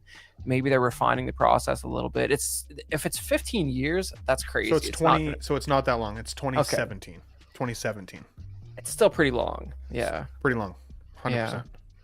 I would expect some big upgrades. Even just painting Same. technology might not be the same, right? So, and they might have different companies working on certain parts. It's not like old stock, you know what I mean? It's not like just dusting off molds. So I would expect it to be fresh. Hell yeah, dude. Do these Hell yeah. have moving eyes? Did they say? I don't think they do, but I don't remember in the original solicitation. We'll obviously have a lot more details coming up on the 20th because we're going to get to see all the different SKUs, all the different prices, all the different package options, and I'm sure they'll go into a little bit more detail. I did see a question as well, where can you buy this? So you can see on the right-hand side here, there is a North America and global blitzwayusa.com. Some things from Blitzway do come to the US and Canada, some do not. It depends, I think, on the license. But they've put it here in this slide, so I would imagine that is also another place that you can buy directly from Blitzway. That's where I'm getting my my DeLorean from. So I've decided that I'm going to sell my Hot Toys DeLorean Mark II because I've got the Blitzway one on order. So I'm excited for that. Blue Dad Life says with a 16 months of membership as well. So just in behind Moose there. You love to see it, buddy. Thanks for supporting me for so long in the channel. He says, hey, Ben, did you order Dr. Crusher? 100% I ordered Dr. Crusher, good sir. I will not order Wesley because I really freaking hate what they did with that character, with that likeness. But Dr. Crusher is a standout piece of the team for Next Generation. But I did get her from Sideshow, so we'll probably get her at some point next year, even though it's been paid off for 3 months. So we'll find out. But yes, I will do a video on that at some point. MB Dyson says, are we thinking 1K for this? What do you guys think price point wise for the 4? I figured probably at least $250 per. So yeah, upwards of 1,000, somewhere in that range, maybe even closer to 300 if it comes with a Slimer in the pack, something like that. So yeah, my speculation was somewhere between 1,000 and 1,250. What do you guys think? That sounds right to me. If they're so, this was these Blitzway's the guys. Their DeLorean was like 1,000 even, right? It was like 900. Yeah. Or was it 999? It might have been 9. Yeah. Yeah, it was 999, I think. So yeah, 1K for the set sounds about right for these guys. If it seems like they have a mandate from marketing to like try a little bit harder to keep the price down than Hot Toys. So like you got to have some sort of competitive edge against the dominant force and the scale. So I think you're probably pretty close to right there, Ben. Yeah, that's fair. Yeah, Windman says, yeah, why is there a 3-pack without Winston? That's a weird one to me too. Crazy. Unless it's they wanted. Oh, sorry. Oh, go ahead. I was just gonna say, unless it's simply just to save people money, but I also think that that's kind of a slap in the face if you're a Ghostbusters fan, because he's one of the Ghostbusters. what were you I think their plan, of course, was just because it originally started with the 3, but I feel like it might have been cool, and maybe it's just me. It might have been cool if they just did the 3 of the guys in the lab coats, like they did the commercial. The commercial, yeah. That might have been worth doing. I don't know how many people would have signed up for that, but that might have been like, because that's where they're more prominently just the 3 of them. That's where I think of it anyway. So like I figure, that'd be cool if they have in the lab coats, like they're doing the TV commercial, and cool, that makes sense. But yeah, like everyone's saying, why even bother doing just 3 of them in the uniforms? Well, and Moose is reminding us too, right? Like I said at the beginning here, like there was a 3-pack originally, but it ended up being that the 4-pack was actually more of the chase pack, right? It was easier to get your hands on the 3 than it was the 4. And obviously Present Toys has given us some Ghostbusters recently, so like I guess there's a world in which maybe you got the Winston from Present Toys and you're happy enough with it so you could save a little bit of money, but like I don't know if like would they look good together, like would the quality match? Like there's too many variables that I don't like about that. But I do like your idea, like the TV commercial stint. If that had been a special 3-pack or something, like that could have been cool. So like they could do like a cardboard cutout that looks like you're watching like an old school tube TV or something like that that you put in front of them. I don't know, some random, but I'm excited. I'm gonna be in line. I'm gonna get all 4 if I can, though. I think that's my goal. Guys, do I need 4 figures? Probably not, but I want them. you guys saying a whole separate release for the TV commercial outfits is the most unhinged thing I've ever heard, honestly. Like, you man, like who are these Ghostbusters fans? Like, just include some lab coats as accessories. Like, what have we come to here? Like, they're figures. You're not wrong. What are you talking about? Yeah. I don't know. That's crazy. That's true. You know what? I appreciate being called out, because while I love the idea, you're right. As soon as they put it up there, I'd be like, yeah, it's cool, but I don't need it. Well, where the space, real estate in the collection is more valuable sometimes than the collection itself, and all the things, right? Yeah. You're not wrong. You're not wrong. Good sir. We got Bennikin here with us. Hi, all. Good to see you, buddy. Thanks for jumping in, guys. Let's move on, but let us know what your thoughts are. Are you going to chase the 3-pack, the 4-pack? Are you going to get maybe just an individual Ghostbuster? What are you most excited for with this Ghostbusters announcement? 2017 was a long time ago, although I did think that first batch was longer, if I'm being honest. But still, I would definitely expect some significant refinements. They've said it here in the information, but let's hope we can hold them to that and be excited about what we get ultimately. Let's talk briefly here about the Casino Agent, exclusive to 300 pieces from Soso Toys. And of course, Wolverine is a pretty big deal right now. We just got that Artisan Wolverine a couple weeks ago from Hot Toys. The Age of Apocalypse version. Hot Toys has now reused the same sculpt 3 times in 3 of the figure releases, but I don't think that's necessarily a bad thing. In fact, I actually thought that the Artisan one looked different, even though it was the same sculpt. I think it just had to do with the facial hair and the flowy hair and all that. I think it looked pretty good. This from Soso Toys I don't think is bad. I think it definitely still looks enough like Hugh Jackman. I'm sure the price is going to be pretty reasonable. I think the price is coming in at $160 or $165 if I'm not mistaken. My biggest criticism, honestly, of So-So Toys over the years has been that they're just so freaking slow. Like, I'm still waiting on my CW Flash characters, which I think that's going on already at least 2 years. I know that there's a lot of people who are still waiting on Blade, which has got to be going on 3 years now. Like, it's getting up there. And so it excites me less because not only is there only 300 pieces, so if people actually want this, I don't even know what my chance in hell of getting one is. But then how long do we have to actually wait? They're saying this is going to come out right away, but I mean, there's other characters that we're still waiting on. So why are they bumping this to the front of the line then? Unless they know that Hot Toys is going to give us one with maybe the same reuse of the sculpt and just put them in a jacket here with an eye patch and call it a day. So X-Men, you are, I think, one of our resident Wolverine experts, and I know that it's one of your favorite films of all time, the Deadpool and Wolverine film. While this cameo in that film was pretty short, is this one that you're like, I freaking need that? Or are you going to wait for Hot Toys? What are your thoughts? I absolutely want a patch on my shelf. I think a lot of Wolverine fans have been wanting patch for a long time. This is a pretty big deal, iteration of the character from the comics. So it's definitely a thing that I want. But now the thing with So-So is speaking of like the time it takes usually, and furthermore, the quality of the construction of everything. Like So-So puts out some pretty decent stuff. Mm-hmm. I remember when Moon Knight, was, just airing, and Hot Toys put out their figure, and they didn't do Mr. Knight. Well, I was mad. I wanted Mr. Knight. I didn't care about Moon Knight proper. I wanted Mr. Knight. And So-So did it, so I said, okay, I'll order that. And, when I finally got him, a couple of months after I got him, Hot Toys announced their Mr. Knight. And I'm like, well, crap. And right around that time is when, like, the lapels and the suit started to get yellow. I'm like, well, yeah. So, I consider those things because, we had the same issue with, what did they call their Kingpin? The Boss Man or whatever it was. Yeah. With the yellow. He had yellowing too.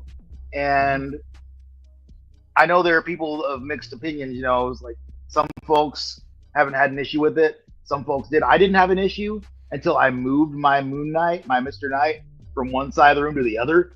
And then, like, immediately it started to yellow, and I don't know what the hell that was all about.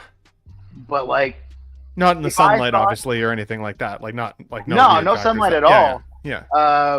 So it's weird, but it happens. So if I thought that I wouldn't have to worry about that happening with this, I would just probably go ahead and order it. But at the same time, I don't want to get Hot Toys again with an official version. Yep. So I think for me, I'm just gonna hold out because I know as soon as I buy this, as soon as I get it, Hot Toys is gonna announce theirs. They're doing Weapon X, for crying out loud. I don't see any reason for them not to do this. So I'll just hang out, see what happens. And if Hot Toys doesn't do it, I'll probably look into this. But again, I don't want to worry about the yellowing of the suit and all that. That would just really ruin it for me. So you never know. Yeah, the yellowing is a huge issue. Huge issue. Because, I mean, like, how do you even play that off? You can't even call it, like, battle damage, right? It looks like coffee-stained outfits, you know what I mean? Or, like, the glue is chemically converting or something along those lines. Like, it's a really weird and bad look for a toy company. Like, obviously, these things aren't meant to last forever, but you would definitely think that they'd at least stay white as long as you don't eat Cheetos and play with your figures, right? And... I love So-So Toys for, characters that I don't necessarily think Hot Toys could capitalize on making, right? Some of those fill-in characters. Like Mr. Knight. I was shocked that they made a Hot Toys Mr. Knight because I thought that was like the perfect type of So-So Toys release. That it was like, that's a character a lot of people wanted, but there's no way Hot Toys is going to give it to us. I'd felt that way also, though, about Classic Loki. And then Hot Toys gave us Classic Loki, right? So sometimes I honestly think these guys just try to get ahead of the curve because they know what's in the pipeline. So for me, even though this is 300 pieces, I personally would still wait, because the other pieces that I've been thinking about are all the Wolverines that I'm going to have. I'm going to have 4 Wolverines here soon in the display. I could probably take one of those head sculpts, put an eye patch on it, and kind of kit bash my own version of this character, especially if I want to keep the cowl on my yellow suited version. I know the hair is not quite perfect, but I could probably futz it in my mind's eye at the very least. Chris, what do you think here about Casino Agent patch, or of course Wolverine here? What are your thoughts?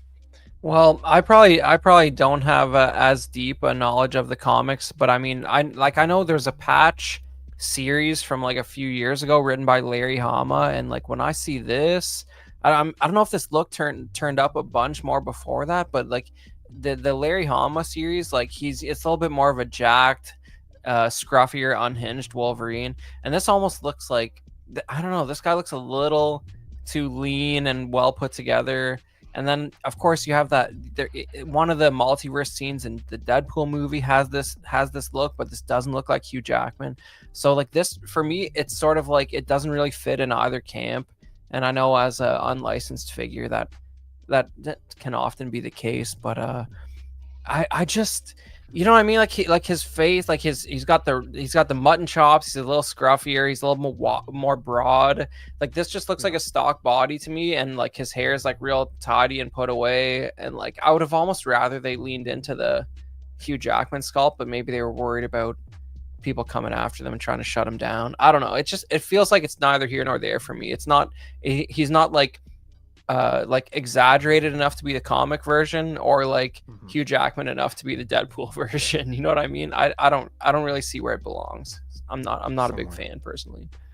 Somewhere in between. I do think that they're probably capitalizing on the fact that people loved Deadpool and Wolverine this much, right? They're seeing that, you know, Hot Toys is making some of these other variants, right? If they don't make this variant, then there's that piece of those collectors that are like, well, I want the full display. I want all the Wolverine variants. They're going to have to give us a short king, though. Somebody's going to have to give us a short king.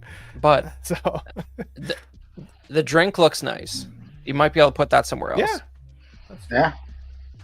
I was just sorry. I looked back at my my Hot Toys Two-Face, because he's got like a drink with him as well. It does look pretty good.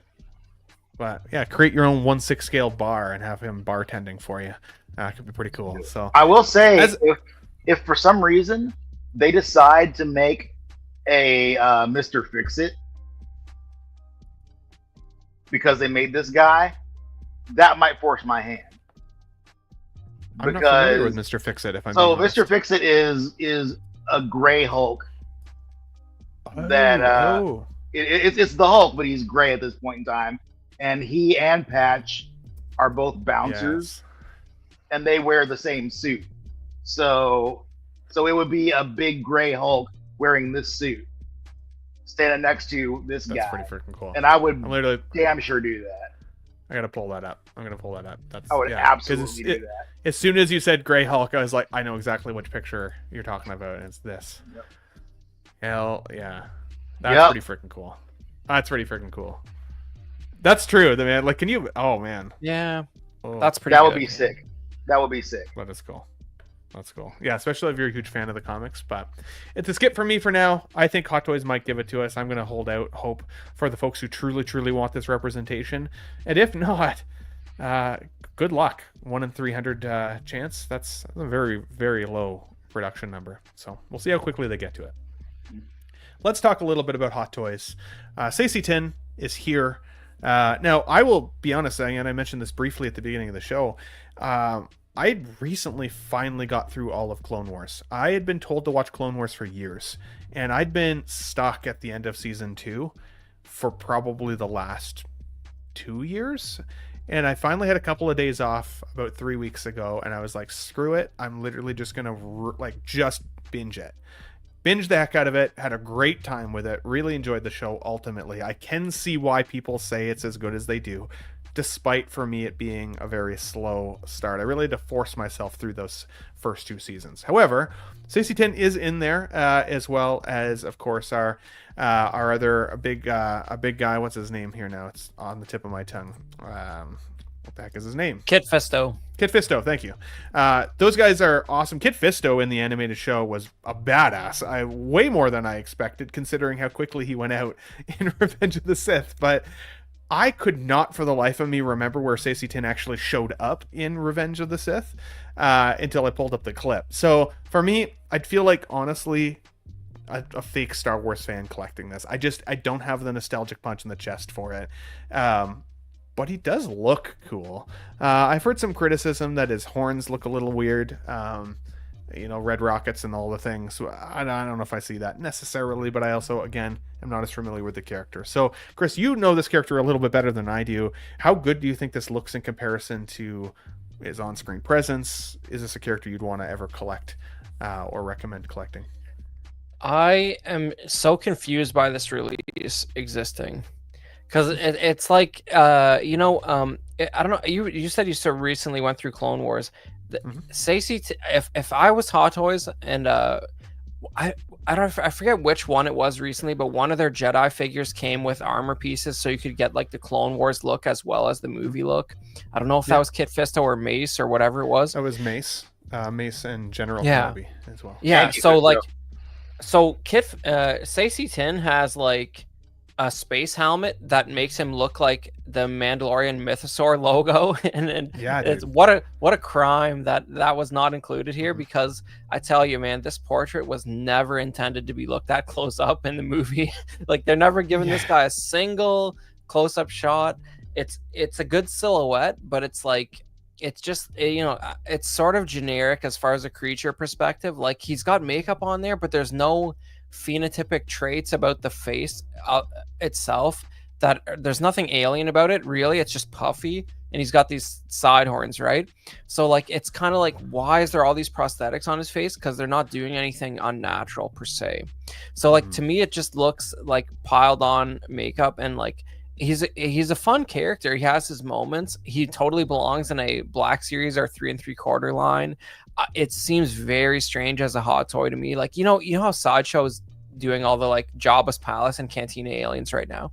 Like, all of those guys have a very distinct, iconic portrait, and this is sort of like, you were never meant to look at it as long as we're doing right now. In my opinion, like he's a fun character. I don't know if anybody back in the day ever played. There was a game called Jedi Starfighter that was like an episode 2 tie-in game where he's a main character of that, and he's almost more of a voice acting role because he's in a ship most of the time, but like, he's kind of a smart ass, and he like roasts you while you learn how to use the fighter and stuff, and like, he has his very own another ship.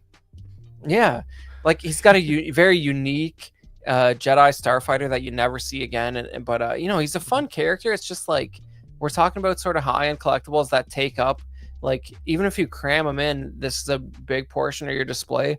I think the only context he works in is if you're doing like a big row of prequel Jedi, obviously, and then you're gonna put him behind 2 other guys, and his head will be in between those 2 shoulders. It'll just be sort of in the back there. No shade, but it's like, it's almost like, it's like they were thinking, what can we just make a head sculpt for, because we've already done a bunch of prequel Jedi parts, and that's kind of what it feels like to me. What about with these guys though? Because obviously Kit Fisto also got released this week, and people are really liking the look of Kit Fisto. What are you thinking pairing with these guys, kind of like you said, as a trifecta potentially, squaring off against Palpatine or one of those? Yeah, it's missing Eth Koth, who looks even less cool than Saesee Tiin, so I doubt they're gonna make him. It's good. It's just like, if you think about, if you're just gonna put a shelf of the attempt to arrest Palpatine, we're talking like 5 or 6 figures, and I don't know if it's that important of a moment. Like, you could convey the same moment with Mace and Palpatine, if you ask me. But I listen, I mean, I like the character. He's got some good moments. I just think that it's sort of like, if there's not too many misses with Star Wars alien designs, and even in the prequels, but this is a weird one to make Hot Toys for me. But he should have had the helmet, because that helmet looks awesome. The space helmet from Clone Wars.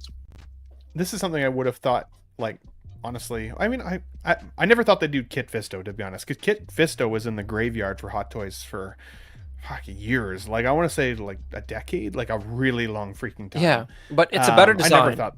It is a better design. Yeah. It is. But then we've seen Sideshow giving us, some of the aliens from the iconic bar scene in A New Hope, right? And they've done like a pretty decent job with those, I would say. Right? Yeah, they're and better. So they're better designs, though. They just are.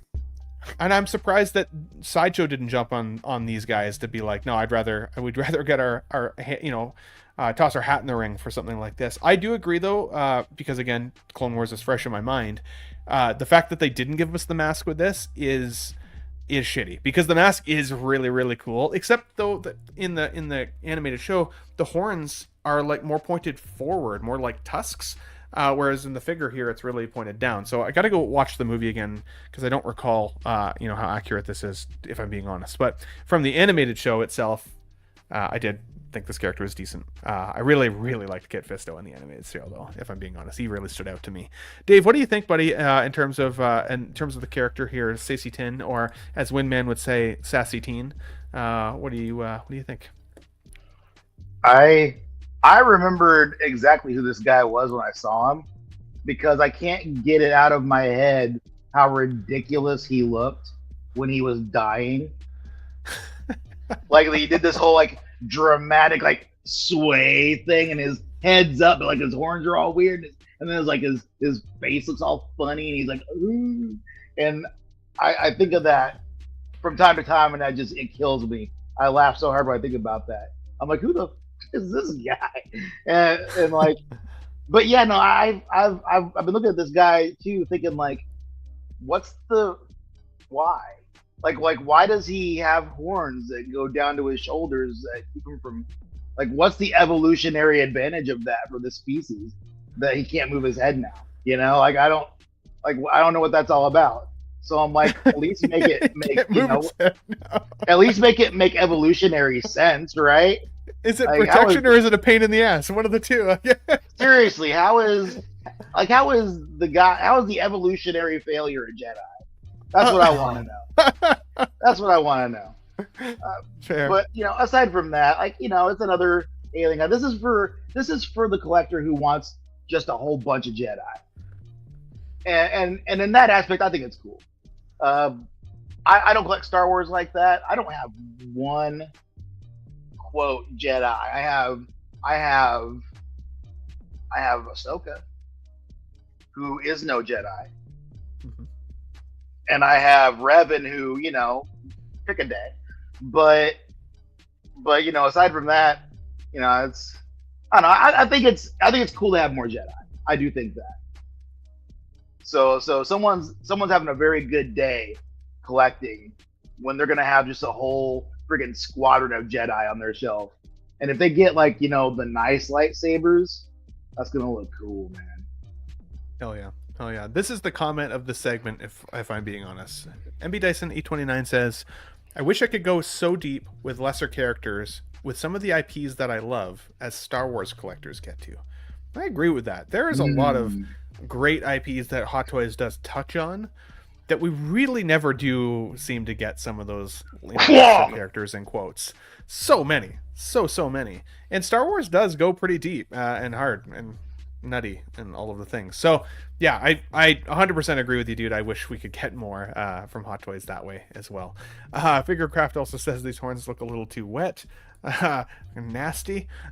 You hate to see it. This is a skip for me, guys, but I am excited to see this in people's collections. Again, the other thing, I guess the one positive here, in the YouTube sphere, every year everybody posts their collection videos, right? And everybody wants you to watch their collection video and all the good things, and most of us do. These are the type of characters that will make displays unique, because not everybody's gonna get these, right? This is the classic, it's for someone but not for me. This is for someone, not for me, but I will be excited to see what people do with their displays of this, whether they are facing off against Palpatine, or whether they, get them sitting with maybe like a Kit Fisto in the Jedi Council room, right? Or like, who knows? Like, what's your envisionment for your display? How will that look? Because that's when I'm excited more so for the character, for the people who are really excited to get this character, but also complete some level of vision that they have for their display. What does that vision look like for you? Let us know in the comments. But guys, I also thought Kit Fisto overall turned out pretty great. If I'm being honest, this was a fear of missing out character for me. If I'm being honest, I didn't get him because I know for sure that whenever I buy something either based on FOMO or because I think he's cool but I don't have that big of a nostalgic connection to, it's almost always the first to go when I have to cycle the spot out for another character that I want more. So this was one that I unilaterally decided you do not need, but does look really cool, and I do think he turned out well. And of course, I had that feeling about this for the pre-order a year ago or however long ago that was, and then I just recently watched the animated show or Clone Wars, and freaking loved him in that. And so I was like, damn it, maybe I should have got that figure. And I was like, no, like no, as a recency bias, you still don't need it. So I did not go in on this one, but he did turn out really, really well, I gotta admit. Hot Toys also put this guy up. This is a new Spider-Man variant from the Spider-Man 2 video game. And to be honest, this is one suit that I really don't even think that I used. It is called the Last Stand suit, but to me it was one of the more boring suits in the game. One of the more boring suits to play with, if I'm being fully honest. It just isn't that dynamic, and if anything, it almost screams more like day one Spider-Man. Like, he hasn't quite locked in his costume yet, so he still has to wear jeans. Like, he's got the mask figured out, but he's still kind of working his costume up to a certain extent. Not necessarily like a Last Stand suit, if anything. To me, it just doesn't scream that. But I know that there's been some third-party representations of this that have existed. Some people have kit bashed this together, so clearly some people really do like this variant. I've heard people saying that they're getting sick of the spider legs that are on the back. Unfortunately, that's really just kind of part of the video game. He has those legs throughout the entire game. So really pretty much all Spider-Man variants that we get from Spider-Man 2 technically should have these legs because he uses them as weapons, right, in the game. Like, that's part of his defense mechanism. So I get it. I don't think most people are going to want to display this many Spider-Mans with this much real estate taken up for legs, but it makes sense why they're in there. The one piece curious, though, that I'm thinking, Dave, that I'm curious about what you think on this, is the jacket.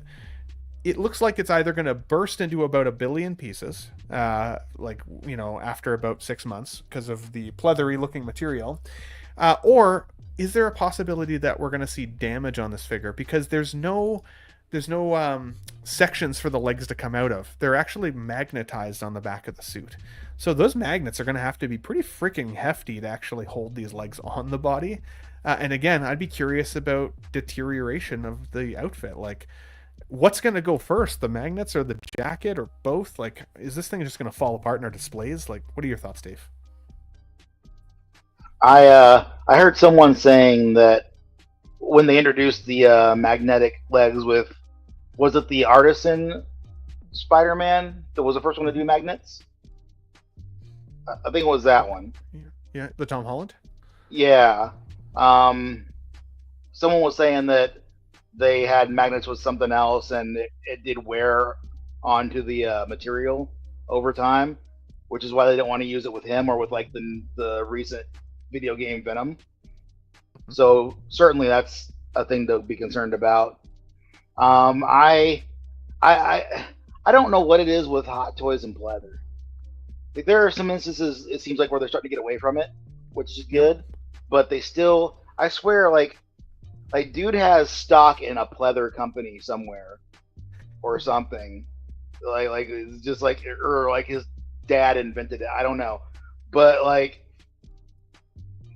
definitely a lot of pleather and way too much, knowing that it's not a great material. The Figure Hideout did his review on this, going over it all, and I see. Here's the thing: is I think this is a great looking outfit. I love the way this looks, but like, I'm a bike guy, so that type of look, speaks to me. But in these images, this suit looks just completely clean, right? But you look at the review of it, and there are weathering marks all over that jacket. They're subtle, yeah, but they're you can see them for sure. They're noticeable, and I think it looks better, and like, not being all weathered up. That's just me, but I think it's a great looking suit. I know that my understanding is that this is from the comics, and they pulled it onto the game. My understanding of it is that this is like an older Peter Parker, and he's like, this is like the Dark Knight Returns Peter Parker, basically, if you want to call it that. I haven't read the book, but I've been kind of looking at some stuff, and I like that aspect of it. I think that's kind of all right. But I love the jacket. I love the jeans and boots look. That's something that I would wear. So it's I love it, but I know like it's not for everybody.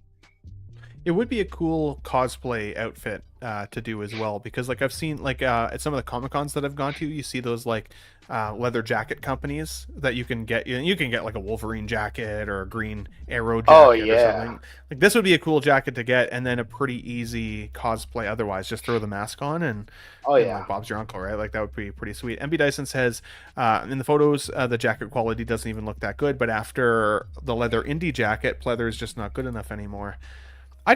For me, it's just about the longevity of the piece, the flexibility of it. How well can you pose it, right? Like if Spider-Man can't pose, he's kind of boring, right? To just have like there's something to be said for a good museum pose. Don't get me wrong. Half my figures are in a character museum-esque pose, but for Spider-Man, I really want to see him swinging around or being crazy, right? And like you can see it a little bit here, but man, I think that thing is just going to burst into a billion pieces. The other piece that I'm worried about, and Chris, like I mentioned, is the magnets, right? So magnet technology is starting to become more of a thing in the 6-scale world. Do you think if the magnets are strong enough to hold the arms on this figure successfully, do you think we could ever see like a magnetic flight stand down the line as well? Maybe for our Spider-Man figures or one of those? Yeah, I think that'd be a good move because, like, obviously, this like, and maybe I don't know if there's been another figure released with this same sort of armature with like the legs from the game like this, but like, it seems like sort of a tough thing to balance if you want to do some dynamic posing where the center of gravity is like a little bit like farther out from the figure. Like they've done something very conservative here, but like say if you wanted two of the legs to look like they're sort of like shooting off to like knock another character or something, it might not be so conducive to that type of stand, because like magnets are like you know what I mean, like you don't want it to fall off, you don't want to be relying on a small little piece.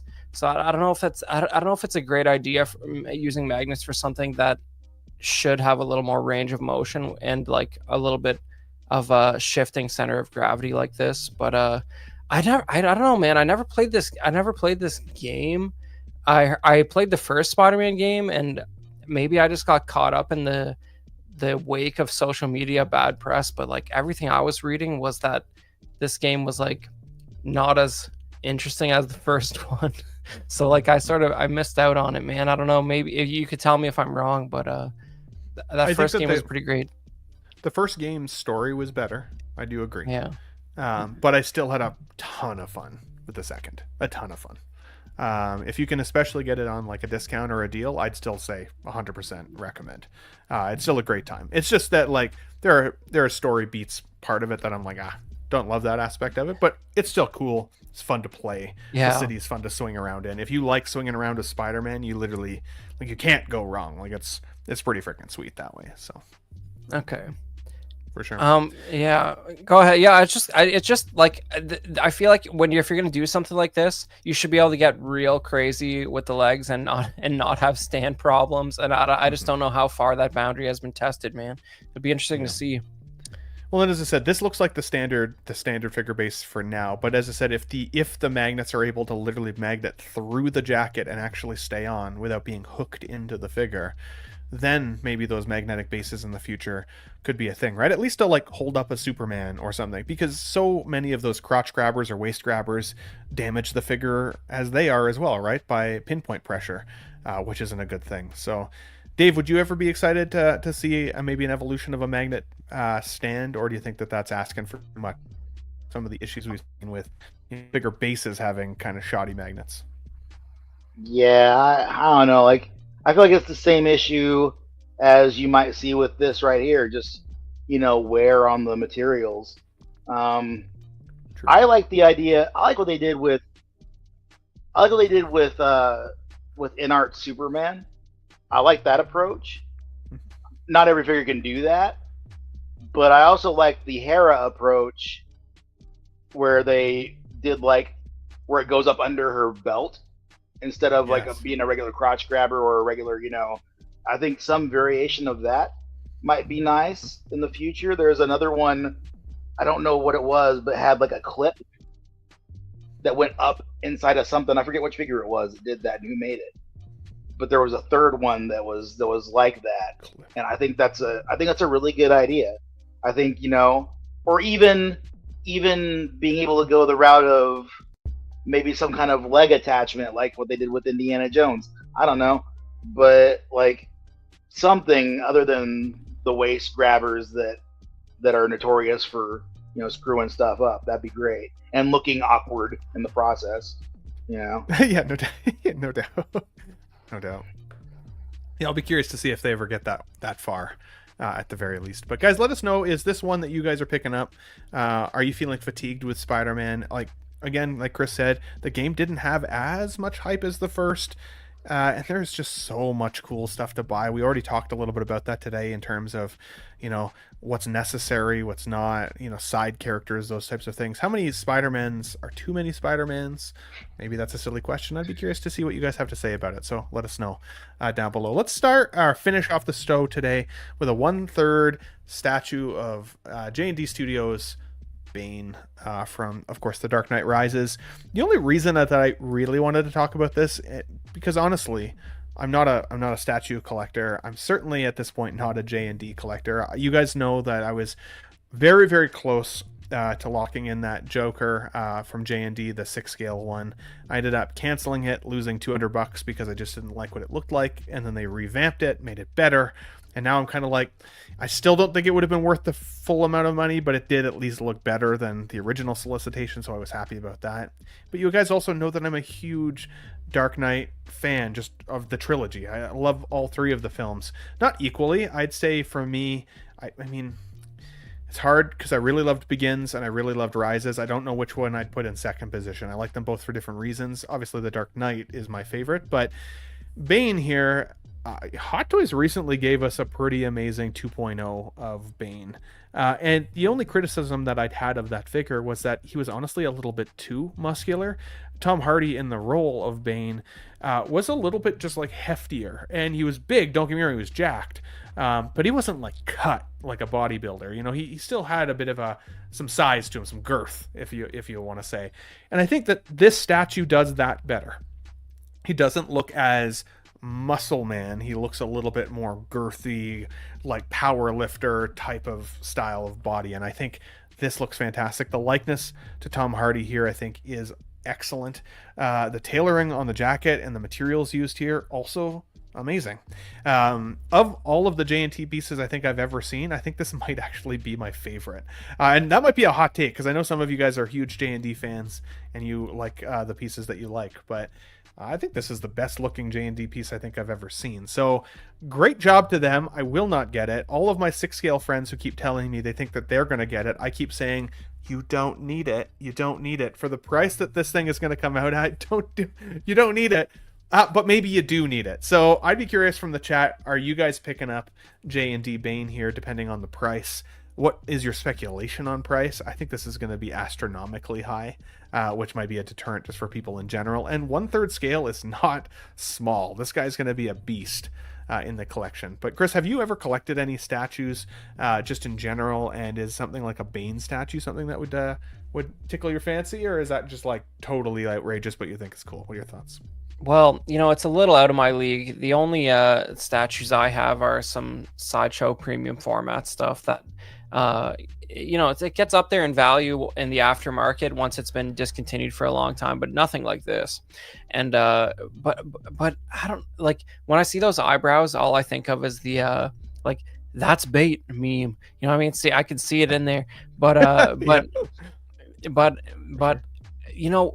the one thing you do get with 1/3 is obviously like just stuff as simple as the fur texture on that jacket is sold in a way that you're never gonna believe it in 1/6. Like, it's close enough that you don't question it like at all, and it just sort of hangs right, and the fabric has some weight to it, and it's responding to gravity in a way that 1/6 fabric is never going to.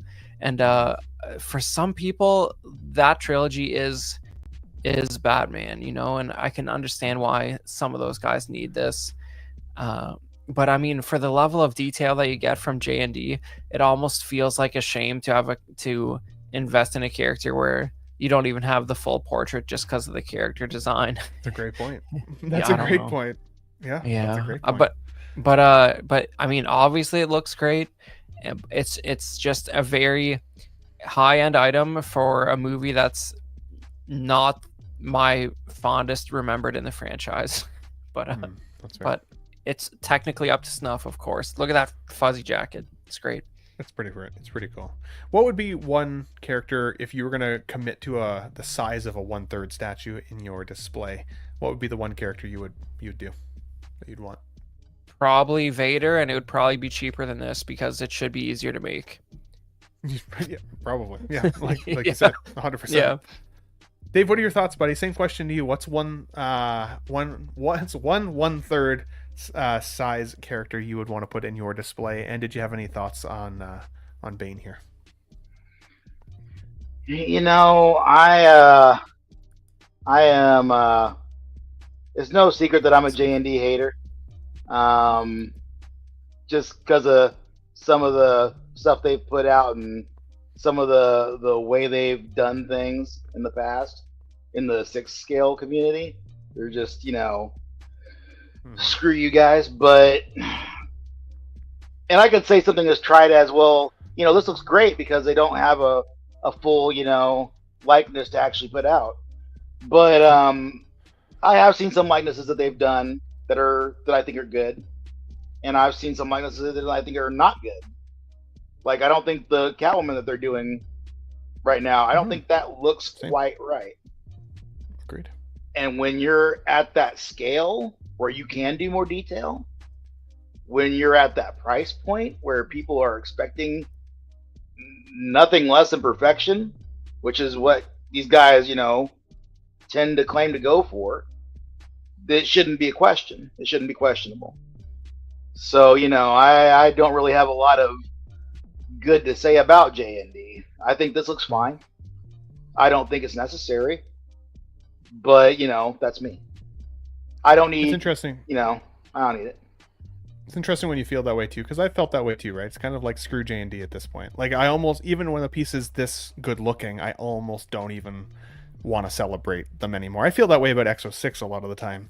Whereas, like, I really dislike the developer and his whole approach to customer service and all of the things, but yet I still like Star Trek enough that I'm like, fuck, like, I need to still buy it. I still want that one, you know, but I don't really like the company. And it's hard to be in both camps. So you want to support the characters, but you don't necessarily want to support the team. And yeah, like you mentioned the Catwoman, that's why I said I'm shocked how good I think this looks, because up till now I've always thought, why is J&D so expensive if for me they just haven't nailed it. And this does nail it, but it's definitely something that's way more expensive than I think I'll ever actually be willing to spend. So, but guys, with that said, Chris, you've got some exciting news coming up. I'm going to share this up on the screen here. Can you tell us a little bit about this? Give me 1 second. Let me remove this here. Tell us a little bit about what we're looking at here, buddy. Yeah. So basically, for the last 4 years, this is the 4th one. Some friends and I in the Toronto area have been running a Star Wars convention called May the North Be With You. I somehow lost it there, but I think we switched back to your other deck there, buddy. But basically, you know, I have a group of guys where we did a bunch of road trips to all these US conventions and big toy shows, and we sort of were like, why don't we do something like this in Ontario? And it's our 4th year doing it, and basically it's a toy show combined with a day of panels from people who worked on the Star Wars toys back in the day and the movies, and it's got a lot of unique and exciting experiences if you're a deep dive Star Wars collector, especially if you're into this sort of vintage stuff. Like, you know, I don't know how much you know about vintage Star Wars collecting, but like it goes real deep into like the prototypes for the figures and like packaging variations, and it's just like comic grading where like you have like first prints and like there's a massive premium on high graded stuff, for example. So it's a 3-day event from September 12th to 14th in Oakville, Ontario. And the first night, which is almost sold out, is a tour of the original Kenner Canada location with staff from Kenner and Irwin Toys who ran that. And we're going to have some exhibits there, and we're going to be able to talk to the people who made the very first Star Wars figures in 1978 and get some first takes on that. And then on then we have on Saturday a bunch of panels with some special guests, and that Saturday is the real hardcore day. If you check out our the ticket page at fourthmoontoys.ca or fourthmoon.ca, that guy's selling the tickets for us. There'll be buy, sell, trade with some extreme vintage collectors, and you'll have panels with the special guests. And then on Sunday the 14th, we're having a toy show where you can just roll up to the Holiday Inn in Oakville, Ontario, pay $5 or $10, whatever it is, and get into a standard toy show where we'll have some of our special guests. And getting into those special guests, we got Brian LeMay, who was a layout artist on the Droids and Ewoks cartoon. This is pretty much the only part of Star Wars that was ever done in Canada. So, we did the holiday special cartoon and we did the Droids and Ewoks cartoon. And this guy worked on that stuff, and will be selling original art that was part of the production of the show, which is pretty cool. Cool. And then we got these two guys, Gus Lopez and Duncan Jenkins, who are, if there is a vintage Star Wars collecting Illuminati, these are the ringleaders. They wrote all the books on it, and they are part of what is known as the inner circle of the original vintage Star Wars collectors. And they're doing a presentation on the Saga Museum, which is going to be a unlicensed Star Wars museum featuring a boatload of screen used props and figure prototypes that they're looking to get set up somewhere in the States over the next year or so. And then we're going to also have Paul Blake, who played Greedo in the original movie. That's pretty cool. So there's actually two people who played Greedo, but anytime you see Greedo with Han Solo in the shot, it's Paul Blake. So that's pretty cool. And he's going to be at our event. Is he able to confirm who shot first, or?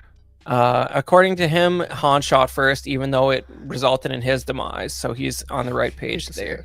Yeah, but he's a fun guy, and he'll be doing a panel, and he always has great stories. And he got to get blasted by Harrison Ford. That's pretty good.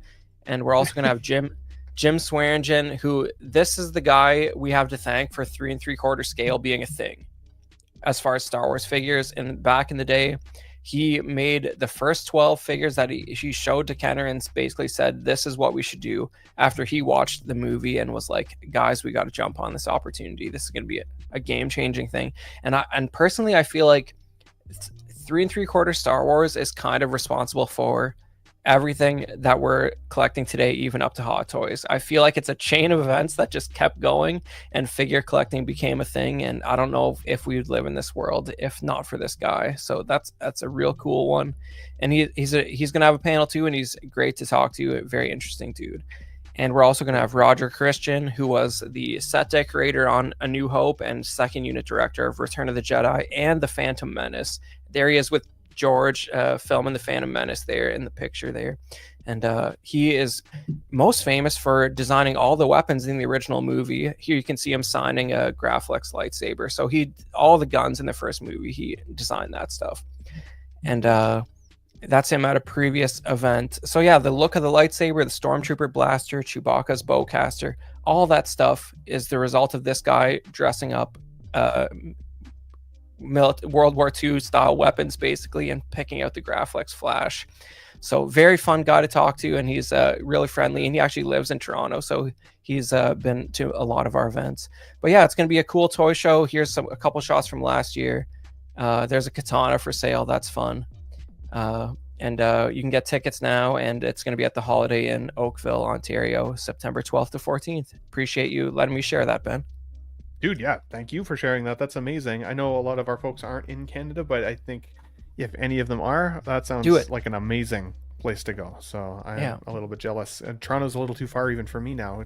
Our country is pretty big, but I'd love to meet up with you guys out that way at some point. That'd be pretty freaking awesome. we got a bunch of guys coming from the States and the UK. So if you love that stuff, you're not going to find anything else like it. I assure you. Oh yeah, dude. Thanks for sharing, man. And Chris, thanks for being here today, getting nuts with us on Sunday as is tradition. Love you, buddy. Always welcome here, of course. Mr. Dave, anything coming up for you, good sir, that you're excited about? Anything you wanted to plug, or just anything in life that you're excited about, bud? Nothing crazy. I will put out there. I've not really put it out wide just yet, but I've been letting everybody know in the chats and all that I've got this. Second artisan Jack Sparrow that I'm looking to get rid of. If anybody wants it, hit me up. I'm just trying to, maybe get back what I paid for it. If not, we can talk. But whatever. And also, I do intend to have, as it worked out, a second artisan Scarlet Witch coming in. Oh, so if anybody missed that and wants it, I have a short list of people that I've gone through that may or may not be interested at some point. But if anybody wants to know about it, let me know. We'll figure it all out. I'd rather let somebody in the community here immediately have it rather than go to eBay or some such like that. 100%. So yeah, 100%. Cool, dude. Hit up X-Men Supreme if either of those figures are on your radar. Good dude there, and I can trust where it's coming from. So appreciate that, buddy. And dude, thanks for being here as always. It was a nice surprise having you in. As always as well, dude. I don't know what happened with Luis Pop Culture Relics, but love that guy as well. Thanks for coming, Luis. Even to the beginning of the show, clearly his internet just crashed out, so we'll see if we can get him in on the next one at the very least. I also know he's a dad, so maybe he's just like, screw it, it's Father's Day, I'm out. but yeah, big thanks to Luis for being here at the beginning of the show with us, as well as always.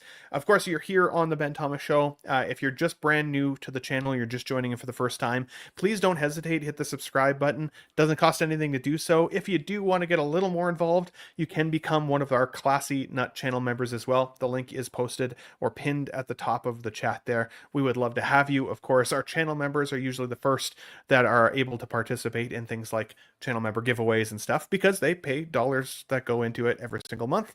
So I think that's only fair. So I would love to see more of you guys, but either way, I'm just happy that you guys are watching week over week. Thank you so much for all your involvement and your chats and all of the things making the show fun and what it is. Let's say a quick thank you specifically to our channel members. We've got, of course, the notorious, the great one, SpongeBob SquareBalls, Alvin J, Collecting Weekly, Money Mendez, 1 Adam 12, 6 Scale Mafia, 1 6 Figure Focus, X-Men Supreme, King Dingaling, 6 Scale Collector, 12-inch Moose Dream, The Batman, The Movie Canon, Parks Industries, Don Maton, Honest Hansel, Peter Cass, Harry Dempsey, Ryan Smith, Collector Joey, Sam Gist, Rachel Miller, Jose G. Hernandez, Figure in a Bubble, Collection Obsession, Blurred Dad Life, Alex Serrato, Pop Culture Relics, Daniel SC, Figurecraft, Trevor Wade, Big Rib, as Dean would say, Big Dog Pound 1, The Real Tex Conway, Monroe Corbeil, Valkyrie Magnus, Brick Artemis, OG Fan when Star Wars was just Star Wars, Tijuana Mike, aka King Churro, Saphira Cosplay, Aaron Broverman, and Ron E. Guys, thank you so much for being channel members. If you guys don't mind on the way out the door today, if you haven't already, if you don't mind hitting the like button, it would definitely be appreciated. But all that to say, Chris, we got nuts. Thanks for watching, everybody. Wow, what a great audience. You should have subscribed to my channel if you haven't already. Subscribe and makes you feel good. Where should I go? What should I do? Frankly, my dear, I don't give a damn. It's Gunn. It's all Gunn.